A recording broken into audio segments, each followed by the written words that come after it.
ਬਹੁਤ ਔਖਾ ਸਮਾਂ ਸੀਗਾ, ਬਹੁਤ ਔਖਾ। ਜਦੋਂ ਝੌਂਪੜੀਆਂ 'ਚ ਵੀ ਅਸੀਂ ਚਲੇ ਗਏ, ਉੱਥੇ ਪਾਣੀ ਵੀ ਨਹੀਂ ਸੀ, ਸ਼ੌਚਾਲਿਆ ਵੀ ਨਹੀਂ ਸੀ, ਬਿਜਲੀ ਵੀ ਨਹੀਂ ਸੀ। ਅਤੇ ਉਸ ਵੇਲੇ ਤਾਂ ਜਦ ਤੱਕ ਮੇਰੀ ਨੌਕਰੀ ਨਹੀਂ ਲੱਗੀ ਸੀ, ਜਦ ਤਾਂ ਬਿਲਕੁਲ ਅਸੀਂ ਹੈਂਡ ਟੂ ਮਾਊਥ ਸੀ। 1 ਪਾਈਆ ਦੁੱਧ ਸਾਡੇ ਘਰ ਆਉਂਦਾ ਸੀ, 8 ਆਦਮੀ ਅਸੀਂ ਚਾਹ ਪੀਂਦੇ ਸੀਗੇ। ਅਸੀਂ ਜਿਹੜੇ ਮਕਾਨ 'ਚ ਰਹਿ ਰਹੇ ਸੀ, ਉਹ ਵੀ 15 ਰੁਪਏ ਮਹੀਨੇ ਦਾ ਮਕਾਨ ਸੀਗਾ ਨਾ, ਜਿੱਥੇ ਉੱਥੇ ਪਹਿਲਾਂ ਝੌਂਪੜੀਆਂ ਤੋਂ ਬਾਅਦ ਜਿਹੜਾ 15 ਰੁਪਏ ਦਾ ਅਸੀਂ ਲਿਆ।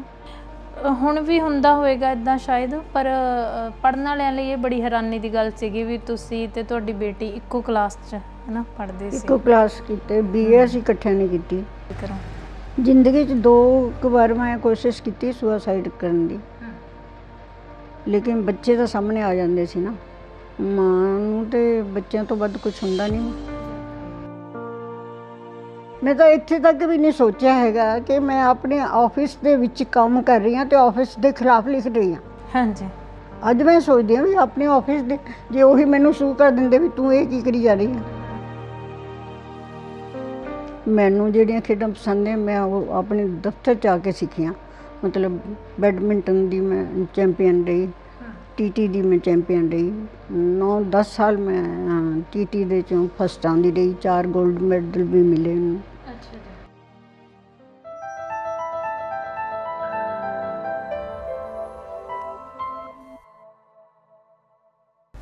ਬੀ ਸੋਸ਼ਲ ਵੇਖ ਰਹੇ ਹੋ ਤੁਸੀਂ, ਮੈਂ ਰੁਪਿੰਦਰ ਸੰਧੂ, ਤੁਹਾਡਾ ਸਾਰਿਆਂ ਦਾ ਸਵਾਗਤ ਹੈ ਪ੍ਰੋਗਰਾਮ ਦਸਤਕ 'ਚ। ਬਹੁਤ ਸਾਰੀਆਂ ਸ਼ਖਸੀਅਤਾਂ ਇਹੋ ਜਿਹੀਆਂ ਨੇ ਜਿਨ੍ਹਾਂ ਨੂੰ ਮਿਲਣ ਦੀ ਬਹੁਤ ਰੀਝ ਸੀ।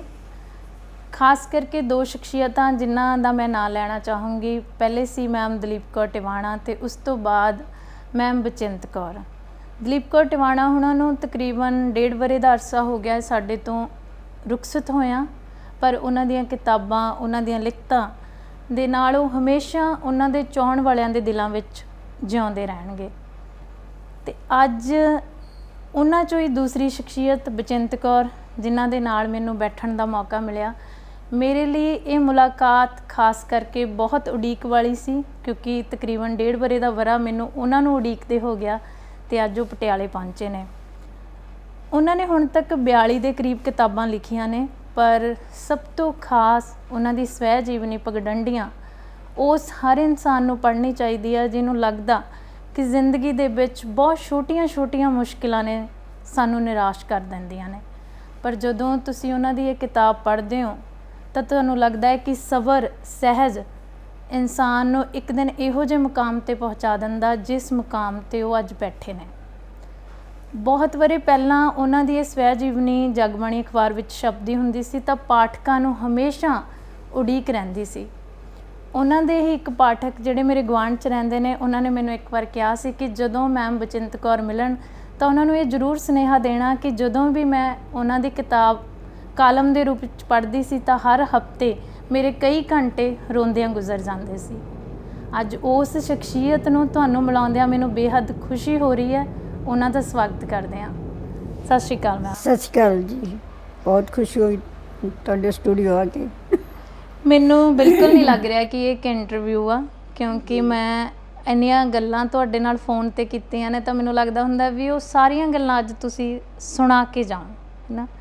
ਕੋਸ਼ਿਸ਼ ਕਰਾਂਗੀ। ਅਤੇ ਫੁਲਕਾਰੀ ਲਈ ਆ ਤੁਸੀਂ ਲਾਲ, ਬਹੁਤ ਸੋਹਣੇ ਲੱਗਦੇ ਹੋ ਨਾ। ਮੇਰੀ ਰੀਝ ਨਹੀਂ ਸੀ ਫੁਲਕਾਰੀ ਲੈਣ ਦੀ, ਪਰ ਮੈਨੂੰ ਲੈ ਕੇ ਹੁਣ ਖੁਸ਼ੀ ਹੋ ਰਹੀ ਹੈ, ਅੱਛੀ ਲੱਗ ਰਹੀ ਹੈ। ਕਿਸੇ ਨੇ ਤਾਂ ਦਿੱਤੀ ਹੈ ਤੁਹਾਨੂੰ, ਉਹ ਕਹਿੰਦੇ ਵੀ ਫੁਲਕਾਰੀ ਦਿਓ ਅਤੇ ਬਚਪਨ ਤੋਂ ਹੀ ਸ਼ੁਰੂ ਕਰਿਓ, ਹੈ ਨਾ। ਬਿਲਕੁਲ ਸਹੀ ਕੀਤਾ ਉਹਨਾਂ ਨੇ। ਅਤੇ ਤੁਹਾਡਾ ਇੱਕ ਸ਼ਬਦ ਆ ਜਦੋਂ ਤੁਸੀਂ ਕਹਿੰਦੇ ਹੁੰਦੇ ਹੋ ਵੀ ਪਟਿਆਲਾ ਤਾਂ ਕਿਸੇ ਟਰੱਕ 'ਤੇ ਵੀ ਲਿਖਿਆ ਹੋਵੇ ਤਾਂ ਮੈਨੂੰ ਸੋਹਣਾ ਲੱਗਣ ਲੱਗ ਜਾਂਦਾ। ਬਿਲਕੁਲ, ਇਹ ਫੁਲਕਾਰੀ ਪਟਿਆਲੇ ਦੀ ਹੈ, ਮੇਰੀ ਵੈਲਿਊ ਵੱਧ ਗਈ ਇਹਦੇ ਨਾਲ। ਅਤੇ ਫਿਰ ਕਿਵੇਂ ਲੱਗ ਰਿਹਾ ਤੁਹਾਨੂੰ ਅੱਜ ਪਟਿਆਲੇ ਆ ਕੇ? ਬਸ ਮੈਂ ਇਹਨੂੰ ਬਿਆਨ ਨਹੀਂ ਕਰ ਸਕਦੀ ਖੁਸ਼ੀ ਨੂੰ, ਸੱਚ ਕਹਿ ਰਹੀ ਹਾਂ। ਕਿੰਨੇ ਸਾਲ ਬਾਅਦ ਆਏ ਹੋ? ਮੈਂ ਆਈ ਹਾਂ ਕੋਈ 4 ਸਾਲ ਬਾਅਦ ਪਟਿਆਲੇ ਆਈ ਹਾਂ ਮੈਂ। 1940 'ਚ ਤੁਹਾਡਾ ਜਨਮ ਹੋਇਆ ਹੈ ਨਾ ਪਟਿਆਲੇ 'ਚ? ਜੀ। ਤਾਂ ਉਸ ਵਕਤ ਦੀਆਂ ਬਹੁਤ ਸਾਰੀਆਂ ਯਾਦਾਂ ਤੁਹਾਡੇ ਜ਼ਿਹਨ 'ਚ ਨੇ। ਤੁਸੀਂ ਅਕਸਰ ਯਾਦ ਕਰਦੇ ਹੁੰਦੇ ਹੋ ਕਿ ਬਾਬੇ ਆਲੇ ਦੀਆਂ ਸਮਾਧਾਂ 'ਤੇ ਅਸੀਂ ਜਾਂਦੇ ਹੁੰਦੇ ਸੀ, ਹੈ ਨਾ। ਤਾਂ ਕਾਲੀ ਮਾਤਾ ਦਾ ਮੰਦਿਰ ਤੁਹਾਡੀਆਂ ਯਾਦਾਂ 'ਚ ਆ, ਤੇ ਉਹ ਸਾਰੀਆਂ ਚੀਜ਼ਾਂ ਜੋ ਅਕਸਰ ਤੁਸੀਂ ਦੱਸਦੇ ਹੋ, ਮੈਂ ਚਾਹੁੰਦੀ ਹਾਂ ਕਿ ਬਚਪਨ ਦੀ ਉਹ ਯਾਦ ਨੂੰ ਤੁਸੀਂ ਇੱਥੇ ਸ਼ੁਰੂ ਕਰੋ। बिल्कुल मैं याद करने की कोशिश करूँगी, क्योंकि मैं पटियाले सिर्फ 11 या 12 साल रही हाँ। उस तो बाद तो मेरी शादी हो गई, फिर मैं दिल्ली चली गई, समझ लो जिला वतन हो गई फिर तो मैं। हाँ जी। तो उस तो पहला दी ਜਿਹੜੀ ਮੇਰੀਆਂ ਯਾਦਾਂ ਅਸੀਂ ਪਹਿਲਾਂ ਸੇ ਜਿਹੜਾ ਸਾਡਾ ਘਰ ਸੀ ਨਾ ਸਮਾਧਾਂ ਦੇ ਕੋਲੇ ਸੀਗਾ, ਉਹ ਸ਼ਾਇਦ ਕਿਰਾਏ ਤੇ ਸੀਗਾ। ਸਮਾਧਾਂ ਤੁਸੀਂ ਦੇਖੀ? ਓਕੇ। ਉਹਦਾ ਪਿਛਲਾ ਬੂਹਾ ਸੀ ਨਾ ਸਮਾਧਾਂ ਦਾ, ਉਹ ਸਾਡੇ ਘਰ ਦੇ ਕੋਲੇ ਖੁੱਲ੍ਹਦਾ ਸੀ। ਜਦੋਂ ਮੇਰੀ ਉਮਰ ਮੇਰਾ 4 ਸਾਲ ਦੀ ਹੋਏਗੀ, ਜਦ ਮੈਂ ਸਕੂਲ ਜਾਣ ਨਹੀਂ ਸੀ ਲੱਗੀ, ਘਰੇ ਹੀ ਫਿਰਦੇ ਹੁੰਦੇ ਸੀ ਇੱਧਰ ਉੱਧਰ ਬੱਚਿਆਂ ਦੇ ਨਾਲ। ਅਤੇ ਉਹ ਸਮਾਧਾਂ ਦੇ ਅੰਦਰ ਨਾ ਅਸੀਂ ਨਿੱਕੇ ਨਿਆਣੇ ਚਲੇ ਜਾਂਦੇ। ਉੱਥੇ ਜਿਹੜੇ ਬਾਬੇ ਵਾਲੇ ਦੀ ਸਮਾਧ ਹੈ ਨਾ, ਉਹਨੂੰ ਪੱਕਾ ਕੀਤਾ ਹੋਇਆ ਫਰਸ਼, ਬੜਾ ਸੋਹਣਾ, ਆਲੇ ਦੁਆਲੇ ਫੁੱਲ ਵੀ ਲੱਗੇ ਹੋਏ ਸੀਗੇ। ਅਤੇ ਉੱਥੇ ਬੈਠ ਕੇ ਨਾ ਅਸੀਂ ਖੇਡਦੇ ਹੁੰਦੇ ਸੀ ਨਿੱਕੇ ਬੱਚੇ। ਕੋਈ ਕੁੜੀਆਂ ਤਾਂ ਗੀਟੇ ਖੇਡਦੀਆਂ ਹੁੰਦੀਆਂ ਸੀ, ਗੇਂਦ ਗੀਟੇ ਖੇਡਦੀਆਂ ਹੁੰਦੀਆਂ ਸੀ। ਅਤੇ ਜਦੋਂ ਬੱਚੇ ਅਸੀਂ ਮਿਕਸ ਹੋ ਜਾਂਦੇ ਸੀ ਮੁੰਡੇ ਕੁੜੀਆਂ, ਤਾਂ ਸਟਾਪੂ ਵੀ ਖੇਡਦੇ ਸੀਗੇ। ਅਤੇ ਉੱਥੇ ਕੁਛ ਦਰਖਤ ਨਾਲ ਲੱਗੇ ਹੋਏ ਸੀ ਇਮਲੀ ਦੇ, ਉਹ ਉੱਥੇ ਤੁੱਕੇ ਚੁੱਕ ਕੇ ਇਮਲੀ ਖਾਂਦੇ ਹੁੰਦੇ ਸੀ। ਬਸ ਇਹੀ ਕੰਮ ਸੀ ਸਾਡਾ। ਪੜ੍ਹਨਾ ਪੜ੍ਹਾਉਣਾ ਤਾਂ ਜਦੋਂ ਸ਼ੁਰੂ ਨਹੀਂ ਸੀ ਹੋਇਆ।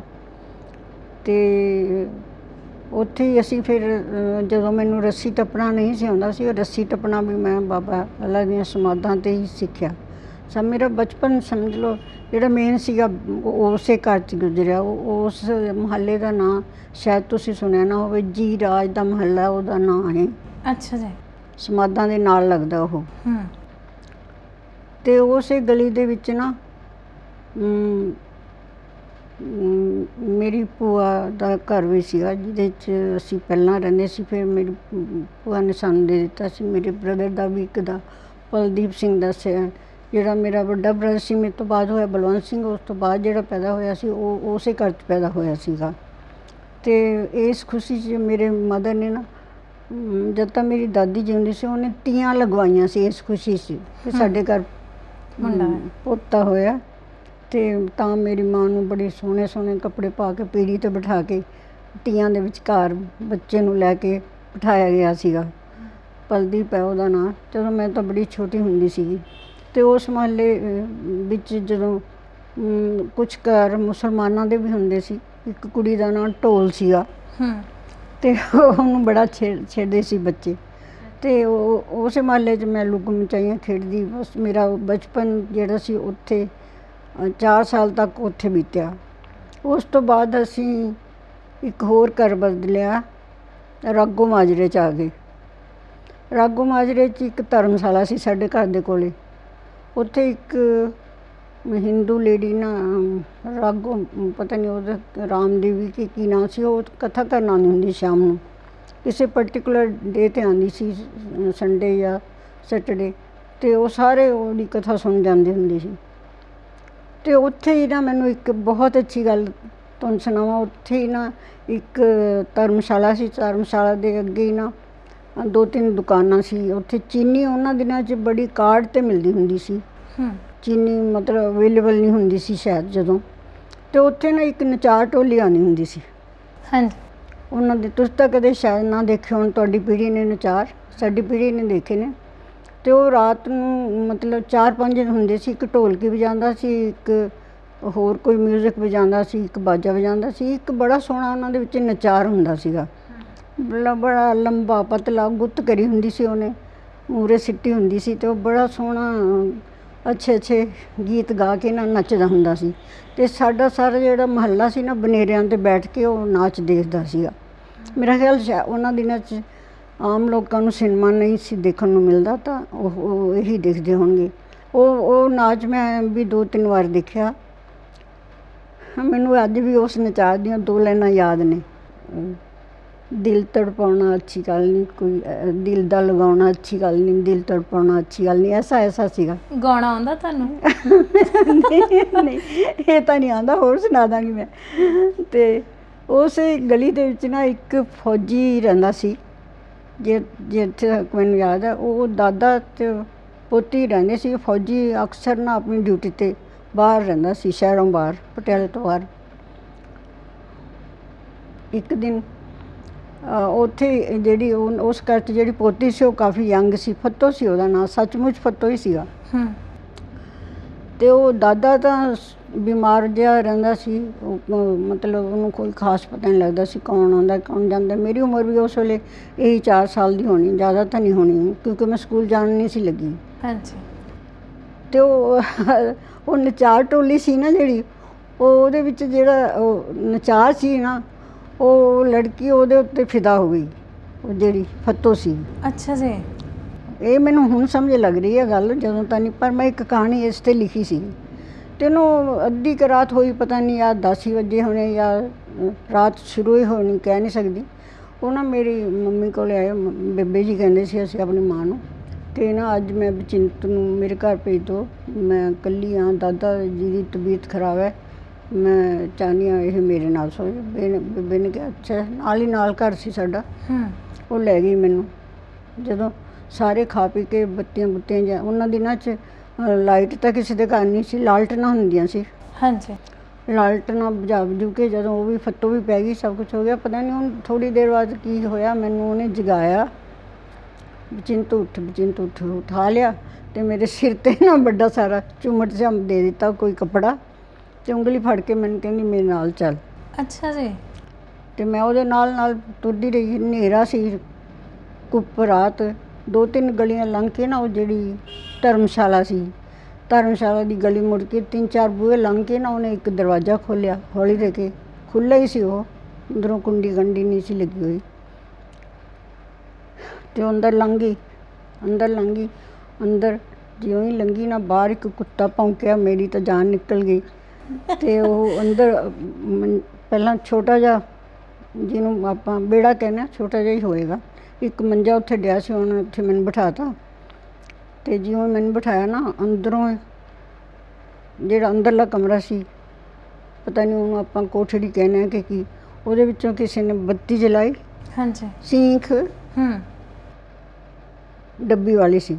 ਹਾਂਜੀ। ਅਤੇ ਦੇਖ ਕੇ ਨਾ ਉਹ ਫੱਤੋ ਨੂੰ ਕਿਹਾ ਅੰਦਰ ਆ ਜਾ। ਅੱਛਾ ਜੀ। ਉਹ ਬਿਲਕੁਲ ਫਿਲਮੀ ਸੀਨ ਲੱਗ ਰਿਹਾ। ਨਹੀਂ, ਇਹ ਅਸਲੀ ਸੀਨ ਹੈ, ਅਸਲੀ ਸੀਨ ਦੱਸ ਰਹੀ ਹਾਂ। ਉਹ ਅੰਦਰ ਆ ਗਈ, ਫੱਤੋ ਅੰਦਰ ਚਲੀ ਗਈ, ਬੱਤੀ ਬੁਝ ਗਈ, ਅਤੇ ਮੈਂ ਬੈਠੀ ਨਾ, ਉਹ ਕੰਬ ਰਹੀ ਹਾਂ।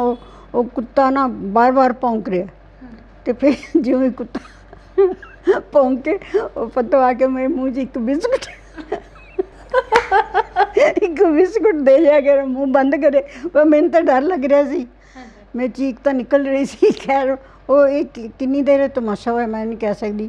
ਫਿਰ ਬਾਅਦ 'ਚ ਅਸੀਂ ਜਦੋਂ ਆ ਗਏ, ਵਾਪਸ ਆ ਗਏ, ਅਤੇ ਨਾ ਦੂਜੇ ਦਿਨ ਉਹ ਨਚਾਰ ਟੋਲੀ ਨੇ ਜਾਣਾ ਸੀਗਾ।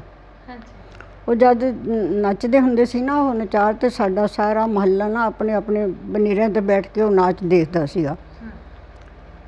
ਅਤੇ ਵਿਦਾ ਹੋਣ ਲੱਗੇ, ਉਹ ਟਾਂਗੇ 'ਚ ਬਹਿ ਗਏ ਸਾਰੇ ਜਣੇ, ਅਤੇ ਇੱਕ ਚੌਂਤਰਾ ਬਣਿਆ ਹੁੰਦਾ ਸੀ ਸਾਡੇ ਦਰਵਾਜ਼ੇ ਦੇ ਅੱਗੇ, ਅਸੀਂ ਨਿੱਕੇ ਨਿੱਕੇ ਨਿਆਣੇ ਉਹਦੇ ਉੱਤੇ ਬੈਠੇ ਸੀ। ਇੱਕ ਸਿਪਾਹੀ ਦਾ ਘਰ ਵੀ ਸਾਡੇ ਨਾਲ ਸੀਗਾ। ਅਤੇ ਨਾ ਜਦੋਂ ਉਹ ਸਾਰੇ ਬੈਠ ਗਏ, ਉਹ ਮੈਂ ਜਿਹੜੀ ਫੱਤੋ ਸੀ ਨਾ, ਉਹਨੇ ਆਪਣੀ ਥੋੜ੍ਹੇ ਜਿਹੇ ਕੱਪੜੇ ਜਿਹੇ ਲਪੇਟ ਕੇ ਨਾ ਕੱਛ ਜਿਹੇ 'ਚ ਮਾਰੇ, ਉਹ ਵੀ ਆਪਣੇ ਦਰਵਾਜ਼ੇ ਮੂਹਰੇ ਖੜ੍ਹੀ, ਦਰਵਾਜ਼ੇ ਸਾਹਮਣੇ ਦਿਖਦਾ ਸੀ ਉਹਦੀ ਗਲੀ ਦੇ। ਅਤੇ ਉਹ ਆਇਆ, ਨਚਾਰ ਆਇਆ, ਸਾਰੇ ਬੈਠ ਗਏ। ਬਾਅਦ 'ਚ ਨਚਾਰ ਵੀ ਆਇਆ, ਤੁਰਲਾ ਛੱਡਿਆ ਹੋਇਆ ਸੀ ਉਹਨੇ। ਉਸ ਵੇਲੇ ਤਾਂ ਆਦਮੀ ਸੀ ਨਾ ਉਹ, ਵੈਸੇ ਉਹਨੇ ਔਰਤ ਦੇਖਿਆ ਸੀ ਉਹਨੂੰ, ਮੈਂ ਤਾਂ ਔਰਤ ਹੀ ਦੇਖਿਆ ਸੀਗਾ। ਅਤੇ ਉਹਨੇ ਪਟਕ ਦੇ ਕੇ, ਉਹ ਜਿਹੜਾ ਹੁੰਦਾ ਨਾ ਚਲਾਉਂਦਾ ਟਾਂਗੇ ਨੂੰ, ਪਤਾ ਨਹੀਂ ਕੀ ਕਹਿੰਦੇ ਉਹਨੂੰ, ਉਹਨੇ ਜ਼ੋਰ ਦੀ ਛੱਟੀ ਮਾਰੇ, ਉਹ ਟਾਂਗਾ ਨਾ ਭੱਜ ਲਿਆ। ਅਤੇ ਫੱਤੋ ਆਪਣੀ ਉਹ ਗਠੜੀ ਜਿਹੀ ਦੇਖ ਕੇ ਨਾ ਉਹਦੇ ਵੱਲ ਕੰਬ ਕੇ ਰਹਿ ਗਈ। ਸ਼ਾਇਦ ਉਹਨੇ ਕਿਹਾ ਸੀ ਕੱਲ੍ਹ ਨੂੰ ਮੈਂ ਤੈਨੂੰ ਲੈ ਜਾਊਂਗਾ ਆਪਣੇ ਨਾਲ। ਅੱਛਾ ਜੀ। ਪਰ ਉਹ ਨਚਾਰ ਨੇ ਉਹਦੇ ਵੱਲ ਬਿਲਕੁਲ ਦੇਖਿਆ ਵੀ ਨਹੀਂ। ਅਤੇ ਫਿਰ ਇੱਕ ਡਾਇਲੋਗ ਨਾ ਆਇਆ, ਉਹ ਸੱਚਮੁੱਚ ਦਾ ਡਾਇਲੋਗ ਮੈਂ ਕਹਾਣੀ 'ਚ ਲਿਖਿਆ। ਉਹ ਜਿਹੜੇ ਸਾਡੀ ਪੜੋਸਣ ਸੀ, ਉਹ ਸਿਪਾਹੀ ਦੇ ਘਰ ਵਾਲੀ, ਉਹ ਕਹਿੰਦੀ ਰੋਂਦੀ ਕਿਉਂ ਹੈ, ਹੁਣ ਭੱਜ ਕੇ ਪਾ ਲੈ ਯਾਰ ਦੇ ਘੋੜੇ ਨੂੰ ਜੱਫੀ। ਇਹੀ ਸ਼ਬਦ ਕਿਹਾ ਸੀ ਉਹਨੇ। ਅੱਛਾ ਜੀ। ਮੈਂ ਵੀ ਇਹੀ ਲਿਖਤਾ ਆਪਣੀ ਕਹਾਣੀ 'ਚ, ਨਚਾਰ ਕਹਾਣੀ ਮੈਂ ਲਿਖੀ ਬਾਅਦ 'ਚ। ਅਤੇ ਉਹ ਟਾਂਗਾ ਚਲਾ ਗਿਆ। ਇਹ ਗੱਲ ਤਾਂ ਮੇਰੇ ਬਚਪਨ ਦੀ ਮੈਨੂੰ ਯਾਦ ਹੈ, ਹੋਰ ਮੈਨੂੰ ਐਸੀਆਂ ਬਹੁਤੀਆਂ ਯਾਦ ਨਹੀਂ। ਫਿਰ ਉਸੇ ਘਰ ਦੇ ਵਿੱਚ ਰਹਿੰਦੇ ਨਾ ਮੇਰੇ ਸਾਹਮਣੇ 2 ਵਾਰੀ ਪਟਿਆਲੇ 'ਚ ਹੜ੍ਹ ਆਇਆ। जब पहली बार हड़ आया तो वो ਜਿਹੜਾ ਮੇਰਾ ਪਲਦੀਪ ਵੀਰਾ ਹਜੇ ਗੋਦੀ ਹੀ ਸੀ ਮੇਰੀ ਮਾਂ ਦੇ, ਤੇ ਉੱਤੇ ਕੋਠੇ 'ਤੇ ਸੌਂਦੇ ਹੋਏ ਸੀ, ਮੰਜੇ ਉੱਤੇ ਡਾਹ ਕੇ ਸੌਂਦੇ ਹੁੰਦੇ ਸੀ। ਤੇ ਹੜ੍ਹ ਤੇ ਆ ਗਿਆ, ਲੋਕਾਂ ਨੂੰ ਉੱਪਰ ਪਿਆਂ ਨੂੰ ਪਤਾ ਨਹੀਂ ਲੱਗਿਆ। ਤੇ ਫਿਰ ਜਦੋਂ ਪਤਾ ਲੱਗਿਆ ਨਾ, ਗਲੀ 'ਚ ਸਾਡੇ ਆ ਗਿਆ, ਬਾਬਾ ਗਰੇਵਾਲ ਦੀ ਗਲੀ ਸੀ ਉਹ, ਸਾਰੀ ਗਲੀ ਨਾ ਇੱਕੋ ਹੀ ਬੰਦੇ ਦੀ ਸੀ, ਜੱਟ ਦੀ ਕਿਸੇ ਦੀ। ਤੇ ਫਿਰ ਨਾ ਉਹਨਾਂ ਨੇ ਸ਼ੋਰ ਪੈ ਗਿਆ ਕਿ ਹੜ੍ਹ ਆ ਗਿਆ, ਹੜ੍ਹ ਆਇਆ। ਫਿਰ ਮੇਰੀ ਮੰਮੀ ਜਿਹੜੇ ਮੇਰੇ ਦੋ ਬੱਚਿਆਂ ਨੂੰ ਇੱਕ ਇੱਧਰ ਇੱਕ ਇੱਧਰ ਉੱਤੇ ਬਿਸਤਰਾ ਤਾਰ ਕੇ ਨਾ, ਉਹ ਜਿਹੜੀ ਪੌੜੀ ਦੂਜੀ ਹੁੰਦੀ ਹੈ ਨਾ ਬਾਂਸ ਦੀਆਂ ਪੌੜੀਆਂ ਵਾਲੀ, ਉਹ ਉੱਤਰ ਰਹੀ ਹੈ ਵਿਚਾਰੀ। ਮੈਂ ਦੇਖ ਰਹੀ ਹਾਂ ਉਹਨੂੰ, ਮੈਂ ਹਜੇ ਉੱਪਰ ਤੇ ਮੈਂ ਨਹੀਂ ਉਤਰੀ ਹਜੇ। ਤੇ ਬਿਸਤਰਾ ਫਿਰ ਬਿਸਤਰਾ ਲਪੇਟ ਕੇ ਨਾ ਮੇਰੇ ਫਾਦਰ ਉਹਨਾਂ ਨੂੰ ਲੈ ਕੇ ਆਏ। ਫਿਰ ਉਸ ਤੋਂ ਬਾਅਦ ਮੈਨੂੰ ਉਹ ਸੀਨ ਯਾਦ ਹੈ ਕਿ ਉਹ ਜਦੋਂ ਹੜ੍ਹ ਆ ਗਿਆ ਸਾਰੇ ਅੰਦਰ ਵੜ ਗਏ। ਜਿੰਨਾ ਕੁ ਸਮਾਨ ਲੋਕਾਂ ਨੂੰ ਸਾਈਕਲ 'ਤੇ ਧਰਨ ਦੀ ਇਜਾਜ਼ਤ ਮਿਲੀ ਸਾਈਕਲ 'ਤੇ ਲੱਦ ਲਿਆ, ਅਤੇ ਪਿੱਛੇ ਬੱਚੇ ਅਸੀਂ ਤੁਰਦੇ ਤੁਰਦੇ ਪਾਣੀ ਵਿੱਚ ਨਾ ਉੱਥੇ ਗਏ, ਕਿਹੜਾ ਹੈ ਗਰਾਊਂਡ, ਪੋਲੋ ਗਰਾਊਂਡ। ਅੱਛਾ ਜੀ। ਪੋਲੋ ਗਰਾਊਂਡ ਤੋਂ ਬਾਹਰ ਨਾ ਇੱਕ ਕਚਹਿਰੀਆਂ ਹੈਗੀਆਂ ਸੀ, ਹੁਣ ਵੀ ਹੋਣਗੀਆਂ ਸ਼ਾਇਦ। ਉਹ ਕਚਹਿਰੀਆਂ 'ਚ ਜਿਹੜੇ ਹੁੰਦੇ ਵਕੀਲਾਂ ਦੇ ਟੇਬਲ ਬਾਹਰ ਪਏ ਹੁੰਦੇ, ਉਹਦੇ ਉੱਤੇ ਚੜ੍ਹ ਕੇ ਅਸੀਂ ਬੈਠੇ। 3 ਦਿਨ ਤਾਂ ਸਾਨੂੰ ਉੱਥੋਂ ਕਿਸੇ ਨੇ ਕੱਢਿਆ ਨਹੀਂ ਉੱਥੋਂ। ਫਿਰ ਬਾਅਦ 'ਚ ਤੰਬੂ ਲਗਾਏ ਗਏ ਉੱਧਰ ਕਿਧਰੇ, ਅਤੇ ਫਿਰ ਮਹਾਰਾਜਾ ਪਟਿਆਲਾ ਦੀਆਂ ਗੱਡੀਆਂ ਲੈ ਕੇ ਗਈਆਂ ਸਾਨੂੰ ਉੱਥੋਂ ਕੱਢ ਕੇ। ਉਸ ਵੇਲੇ ਇੱਕ ਮੇਰਾ ਬ੍ਰਦਰ ਸੀ, ਮੇਰੇ ਤਾਏ ਦਾ ਲੜਕਾ ਸਟੱਲੀ ਜਾ, ਉਹ ਸਕੂਲ ਬੰਦ ਹੋ ਗਏ ਜਦ ਮੈਂ ਵੀ ਪੜ੍ਹਨਾ ਸ਼ੁਰੂ ਕਰਤਾ ਸੀ ਸਿੰਘ ਸਭਾ 'ਚ। ਅਤੇ ਉਹ ਨਾ ਜਦੋਂ ਸਾਨੂੰ ਲੈ ਕੇ ਜਾ ਰਿਹਾ ਸੀ, ਅਸੀਂ ਬੜੇ ਖੁਸ਼ ਸੀਗੇ ਵੀ ਸਕੂਲ 'ਤੇ ਜਾਣਾ ਨਹੀਂ ਹੈਗਾ, ਨਾ ਨਹਾਉਣਾ ਨਾ ਧੋਣਾ ਨਾ ਕੱਪੜੇ ਬਦਲਣੇ, ਆਰਾਮ ਨਾਲ। ਅਤੇ ਉਹ ਗੀਤ ਗਾ ਰਿਹਾ ਸੀਗਾ, ਹੇ ਸ਼ੰਭੂ ਢਾਹ ਦੇ ਮਕਾਨ ਲਗਾ ਦੇ ਤੰਬੂ। ਮੈਂ ਕਿਹਾ ਲੈ, ਮੈਨੂੰ ਯਾਦ ਆ ਉਹਦਾ ਗੀਤ। ਮੇਰੀ ਮਾਂ ਕਹਿੰਦੀ ਢਹਿ ਜਾਣਿਆ ਤੂੰ ਤੰਬੂ ਲਵਾ, ਅੱਗੇ ਅੱਗੇ ਬਾਹਰ ਹੋਏ ਪਏ ਆ ਸਾਰੇ। ਅਤੇ ਉਹ ਬਚਪਨ ਸੀ ਨਾ, ਸਾਨੂੰ ਕੋਈ ਪਤਾ ਹੈ ਨਹੀਂ ਸੀਗਾ ਆਪਣੇ। ਫਿਰ 15 ਦਿਨ ਅਸੀਂ ਉੱਥੇ 15-20 ਦਿਨ ਅਸੀਂ ਰਹੇ ਉੱਥੇ। ਮਹਾਰਾਜਾ ਪਟਿਆਲਾ ਨੇ ਬੜਾ ਅਰੇਂਜ ਕੀਤਾ ਦਵਾਈਆਂ ਦਾ, ਖਾਣੇ ਦਾ। ਰਾਤ ਨੂੰ ਵੀ ਲਾਲਟਨਾਂ ਜਲਦੀਆਂ ਸੀ ਉੱਥੇ। ਅਤੇ ਵਾਪਸ ਜਦੋਂ ਆਏ ਸਾਡੇ ਘਰਾਂ ਵਿੱਚ ਜੀ ਡਰਮਾਂ 'ਚ ਪਾਈ ਹੋਈ ਇੰਨੀ ਉੱਗੀ ਹੁੰਦੀ ਜੀ, ਉੱਲੀ ਚੜੀ ਹੁੰਦੀ। ਫਿਰ 2 ਮਹੀਨੇ ਸਾਡਾ ਅਸੀਂ ਘਰ ਸਾਫ਼ ਕਰਦੇ ਲਾਉਂਦੇ। ਮਾਂ ਮੇਰੀ ਨੂੰ ਇਹਨਾਂ ਨੂੰ ਕੋਈ ਲੱਭਦਾ ਨਹੀਂ ਸੀਗਾ, ਗਿੱਲਾ ਹੋ ਜਾਂਦਾ ਸੀਗਾ। ਅਤੇ ਸਿਰ ਖਪਾਉਂਦੀ ਉਹ ਵਿਚਾਰੀ ਸਾਡੇ ਉਹ ਰੋਟੀ ਪਕਾਉਂਦੀ। ਉਹਦੇ ਉੱਤੇ ਇੱਕ ਮੈਂ ਆਪਣੀ ਮਾਂ 'ਤੇ ਪੋਇਮ ਲਿਖੀ ਹੋਈ ਹੈ। ਮੈਨੂੰ ਇੱਕ ਗੱਲ ਦੀ ਬੜੀ ਹੈਰਾਨੀ ਹੋ ਰਹੀ ਹੈ ਵੀ 80 ਸਾਲ ਤੋਂ ਜ਼ਿਆਦਾ ਉਮਰ ਹੋ ਗਈ ਤੁਹਾਡੀ, ਹੈ ਨਾ? 12 ਕੁ ਸਾਲ ਦੇ ਸੀ ਜਦੋਂ ਵਿਆਹ ਹੋ ਗਿਆ। ਤਾਂ ਇੰਨੇ ਛੋਟੇ ਨਿਆਣੇ ਨੂੰ ਅਕਸਰ ਯਾਦ ਨਹੀਂ ਰਹਿੰਦਾ ਹੁੰਦਾ ਕਿ ਬਚਪਨ 'ਚ ਕੀ ਬੀਤਿਆ, ਹੈ ਨਾ? ਪਰ ਤੁਹਾਨੂੰ ਹਰ ਛੋਟੀ ਛੋਟੀ ਗੱਲ ਯਾਦ? ਮੈਨੂੰ ਲੱਗਦਾ ਹੈ ਸਾਨੂੰ ਬਚਪਨ ਸਭ ਨੂੰ ਯਾਦ ਰਹਿੰਦਾ ਹੈ। ਪਰਟੀਕੂਲਰਲੀ 15 ਸਾਲ ਤੱਕ ਤਾਂ ਜਿਹੜੀਆਂ ਘਟਨਾਵਾਂ ਸਾਨੂੰ ਯਾਦ ਰਹਿੰਦੀਆਂ। ਬਾਅਦ 'ਚ ਮੇਰਾ ਖਿਆਲ ਹੋਰ ਚੀਜ਼ਾਂ ਅਸੀਂ ਭੁੱਲ ਜਾਂਦੇ ਹਾਂ, ਕਿਉਂਕਿ ਉਸ ਵੇਲੇ ਜਿਹੜਾ ਸਾਡਾ ਹੈ ਨਾ ਹਾਰਡ ਡਿਸਕ ਖਾਲੀ ਹੁੰਦੀ ਹੈ, ਭਰੀ ਜਾਂਦੇ ਹਾਂ। ਹੁਣ ਤਾਂ ਭਰ ਗਈ ਹੈ ਨਾ, ਹੁਣ ਤਾਂ ਕੁਛ ਲੈਂਦਾ ਨਹੀਂ ਹੈ ਦਿਮਾਗ, ਹੈ ਨਾ? ਉਹ ਬਚਪਨ ਦੀਆਂ ਗੱਲਾਂ ਮੇਰਾ ਖਿਆਲ ਯਾਦ ਰਹਿੰਦੀਆਂ, ਸਭ ਨੂੰ ਰਹਿੰਦੀਆਂ ਹੋਣੀਆਂ। ਤੁਹਾਡੀ ਜ਼ਿੰਦਗੀ 'ਚ ਮੈਨੂੰ ਲੱਗਦਾ ਬਚਪਨ ਤੋਂ ਹੀ ਐਵੇਂ ਦੀ ਸ਼ੁਰੂਆਤ ਹੋ ਗਈ ਸੀ ਵੀ ਬਹੁਤ ਜ਼ਿਆਦਾ ਸੌਖਾ ਜਿਹਾ ਟਾਈਮ ਨਹੀਂ ਸੀ, ਹੈ ਨਾ ਤੁਹਾਡੇ? ਕਿਉਂਕਿ ਦਾਦੀ ਦਾ ਸੁਭਾਅ ਬੜਾ ਗਰਮ ਸੀਗਾ। ਉਹਨਾਂ ਦਿਨਾਂ 'ਚ ਸੱਸਾਂ ਨੂੰਹਾਂ ਨੂੰ ਕਾਫੀ ਆਪਣੇ ਕੰਟਰੋਲ 'ਚ ਰੱਖਦੀਆਂ ਸੀ। ਮਾਂ ਮੇਰੀ ਦੀ ਕੋਈ ਹਿੰਮਤ ਨਹੀਂ ਹੁੰਦੀ ਸੀ ਉਹਦੇ ਸਾਹਮਣੇ। ਇਸੇ ਕਰਕੇ ਜਦੋਂ ਮੈਨੂੰ ਨਿੰਮ ਤੋਂ ਹੇਠਾਂ ਤਾਰਿਆ ਗਿਆ ਸੀ ਤਾਂ ਇੱਟਾਂ ਮੇਰੇ ਉੱਤੇ ਰੱਖ ਦਿੱਤੀਆਂ ਗਈਆਂ ਸੀ। ਅਤੇ ਮੇਰੀ ਮਾਂ ਦਾ ਤਾਂ ਦਿਲ ਕੰਬ ਰਿਹਾ ਸੀ ਮੇਰੇ ਇੱਟਾਂ ਦੇਖ ਕੇ। ਪਰ ਮੇਰੀ ਦਾਦੀ ਤਾਂ ਹੋਰ ਵੀ ਸ਼ਿਕਾਇਤਾਂ ਮੇਰੇ ਫਾਦਰ ਨੂੰ ਲਾ ਰਹੀ ਸੀ, ਆਹ ਕਰਦੀ ਹੈ ਤੇਰੀ ਲਾਡਲੀ, ਆਹ ਕਰਦੀ ਹੈ। ਤੁਹਾਡੇ ਇੱਕ ਪਾਠਕ ਨੇ ਮਨਜੀਤ ਰਾਜਪੁਰਾ, ਉਹਨਾਂ ਨੇ ਕੱਲ੍ਹ ਕਿਹਾ ਸੀ, ਕਹਿੰਦੇ ਵੀ ਇਹ ਸਵਾਲ ਜ਼ਰੂਰ ਪੁੱਛਿਓ ਉਹਨਾਂ ਤੋਂ ਨਿੰਮ ਤੋਂ ਜਦੋਂ ਤੁਹਾਨੂੰ ਉਤਾਰਿਆ ਸੀ। ਕਹਿੰਦੇ ਇਸ ਗੱਲ ਦਾ ਉਹਨਾਂ ਨੂੰ ਕਿਹਾ ਵੀ ਇਹ ਗੱਲ ਜ਼ਰੂਰ ਸੁਣਾਉਣ ਉਹ। ਨਿੰਮ ਤੋਂ ਉਤਾਰਿਆ ਗਿਆ ਸੀ ਤਾਂ ਤਾਂ ਦੇਖੋ ਸਵੇਰ ਦੀ ਮੇਰੀ ਆਦਤ ਹੋ ਗਈ ਸੀ ਕਿ ਮੈਂ ਸਕੂਲ ਜਾਂਦੀ, ਸਾਡੇ ਘਰ ਨਿੰਮ ਸੀਗਾ। ਉਹਨਾਂ ਦਿਨਾਂ 'ਚ ਤਾਂ ਵਿਹੜੇ ਹੁੰਦੇ ਸੀ ਬੜੇ ਬੜੇ, ਹੈ ਨਾ? ਅਤੇ ਉਹ ਨਿੰਮ ਦਾ ਇੰਨਾ ਉੱਚਾ ਵੀ ਨਹੀਂ ਸੀ ਕਿ ਮੈਂ ਚੜ੍ਹ ਨਾ ਸਕਦੀ, ਪਰ ਮੈਂ ਮੰਜਾ ਲਾ ਕੇ ਚੜ੍ਹਦੀ ਹੁੰਦੀ ਸੀ। ਮੈਂ ਜਿਉਂ ਹੀ ਸਕੂਲੋਂ ਆਉਣਾ ਅਤੇ ਆਪਣੇ ਕੱਪੜੇ ਬਦਲਣੇ, ਰੋਟੀ ਲੈਣੀ, ਉਹਦੇ ਵਿੱਚ ਲਪੇਟ ਕੇ ਸਬਜ਼ੀ ਨਾਲ ਹੱਥ 'ਚ ਫੜ ਕੇ ਮੰਜੇ ਦੇ ਚੜ੍ਹ ਕੇ ਉੱਤੇ ਉੱਥੇ ਬੈਠਣ ਦੀ ਜਗ੍ਹਾ ਬਣ ਜਾਂਦੀ ਸੀ ਟਾਣੇ ਦੇ ਵਿੱਚ, ਉੱਥੇ ਬੈਠ ਕੇ ਹੀ ਖਾਂਦੀ ਸੀ ਮੈਂ ਰੋਟੀ। ਅਤੇ ਉੱਥੇ ਬੈਠ ਕੇ ਨਾ ਮੈਨੂੰ ਲੋਕਾਂ ਦੇ ਘਰ ਨਜ਼ਰ ਆਉਂਦੇ ਸੀ ਚੁਬਾਰੇ ਵਾਲੇ, ਅਤੇ ਕੁਛ ਹੋਰ ਵਾਤਾਵਰਨ ਜ਼ਿਆਦਾ ਅੱਛਾ ਲੱਗਦਾ ਸੀ ਹੇਠਲੇ ਨਾਲ। ਅਤੇ ਉੱਪਰ ਬੈਠ ਕੇ ਮੈਂ ਨਾ ਬੈਠ ਕੇ ਉਹਨਾਂ ਦਿਨਾਂ ਦੇ ਫਿਲਮੀ ਗੀਤ ਬਹੁਤ ਗਾਉਂਦੀ ਹੁੰਦੀ ਸੀ। ਹਾਂਜੀ। ਅਤੇ ਖਾਸ ਕਰਕੇ 2-3 ਗੀਤ ਮੈਨੂੰ ਹੁਣ ਵੀ ਯਾਦ ਹੈ ਜਿਹੜੇ ਮੈਂ ਗਾਉਂਦੀ ਸੀ, ਔਰ ਉਹਨਾਂ ਦਿਨਾਂ 'ਚ ਚੱਲਦੇ ਸੀ। ਪਤਾ ਨਹੀਂ ਕਿਹੜੀ ਫਿਲਮ ਹੁੰਦੀ ਸੀ।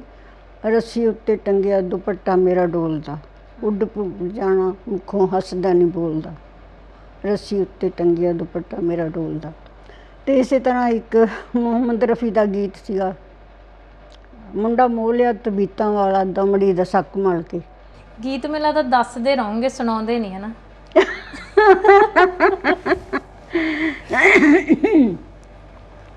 ਸੁਣਾਉਣੇ ਨਾ ਤਾਂ ਮੇਰੇ ਕੋਲ ਆਵਾਜ਼ ਹੈ, ਨਾ ਮੇਰੇ ਕੋਲ ਸੁਣਾਉਣ ਦਾ ਟੈਲੈਂਟ ਹੈ, ਦੱਸ ਹੀ ਸਕਦੀ ਹਾਂ।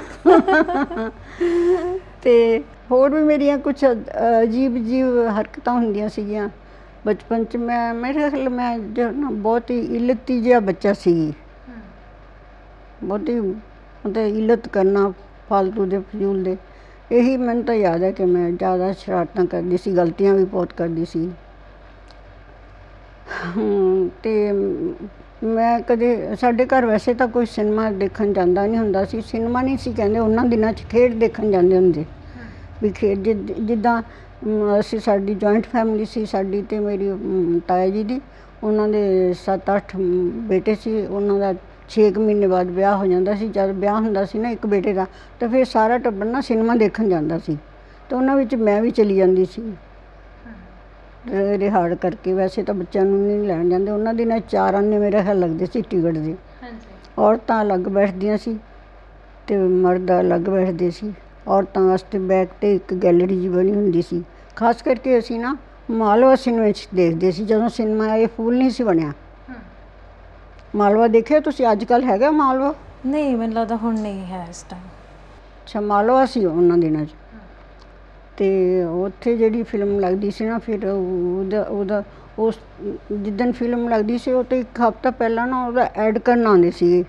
ਅੱਜ ਕੱਲ੍ਹ ਤਾਂ ਐਡ ਦੇ ਹੋਰ ਤਰੀਕੇ ਨੇ ਨਾ। ਉਹਨਾਂ ਜ਼ਮਾਨੇ ਰਿਕਸ਼ੇ 'ਤੇ ਐਡ ਹੁੰਦੀ ਸੀ ਨਾ? ਨਹੀਂ, ਰਿਕਸ਼ੇ 'ਤੇ ਵੀ ਨਹੀਂ, ਰਿਕਸ਼ੇ 'ਤੇ ਵੀ ਨਹੀਂ। ਇੱਕ ਨਾ ਬਣਾਇਆ ਹੁੰਦਾ ਸੀ ਉਹਨਾਂ ਨੇ ਇਸ ਤਰ੍ਹਾਂ ਚੌਂਪੜੀ ਟਾਈਪ ਨਾ ਬਣਾ ਕੇ ਨਾ, ਰੇਹੜੀ, ਉਹਨੂੰ 4 ਬੰਦੇ ਖਿੱਚ ਰਹੇ ਹੁੰਦੇ ਸੀ ਪਿੱਛੋਂ।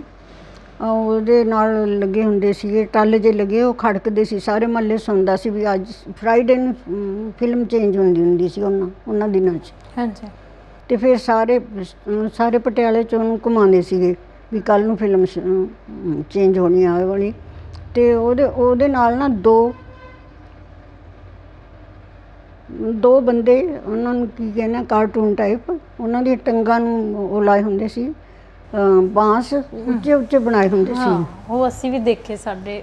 ਹਾਂ, ਫਿਰ ਉਹ ਤੁਰਦੇ ਜਾਂਦੇ ਸੀ ਨਾਲ, ਉਹ ਘੰਟੀਆਂ ਜਿਹੀਆਂ ਵਜਾਉਂਦੇ ਜਾਂਦੇ ਸੀ। ਅਸੀਂ ਉਹਨੂੰ ਭੱਜ ਕੇ ਦੇਖਦੇ ਸੀ ਬਾਹਰ ਆ ਕੇ। ਬੱਚੇ, ਸਾਡਾ ਘਰ ਪਿੱਛੇ ਨੂੰ ਸੀਗਾ, ਬਾਹਰ ਆ ਕੇ ਅਸੀਂ ਮੇਰੇ 7-8 ਭਤੀਜੇ ਮੇਰੇ ਹਾਣ ਦੇ ਸੀਗੇ, ਕਿਉਂਕਿ ਸਾਡੇ ਤਾਈ ਦੀਆਂ ਨੂੰਹਾਂ ਅਤੇ ਵਿੱਚ ਮੇਰੀ ਮਦਰ, ਸਭ ਦੇ ਬੱਚੇ ਇਕੱਠੇ ਜੰਮ ਰਹੇ ਸੀ। ਅਤੇ ਫਿਰ ਅਸੀਂ ਇਕੱਠੇ ਹੋ ਕੇ ਉਹਨਾਂ ਨੂੰ ਦੇਖਣ ਆਉਂਦੇ, ਬੜਾ ਚਾਅ ਚੜ੍ਹਦਾ। ਫਿਰ ਸਾਡੇ ਸਾਹਮਣੇ ਨਾਲਾ ਵੀ ਵਗਦਾ ਸੀ, ਨਾਲੇ ਵਿੱਚ ਭੱਜੀ ਜਾਂਦੇ ਸੀਗੇ।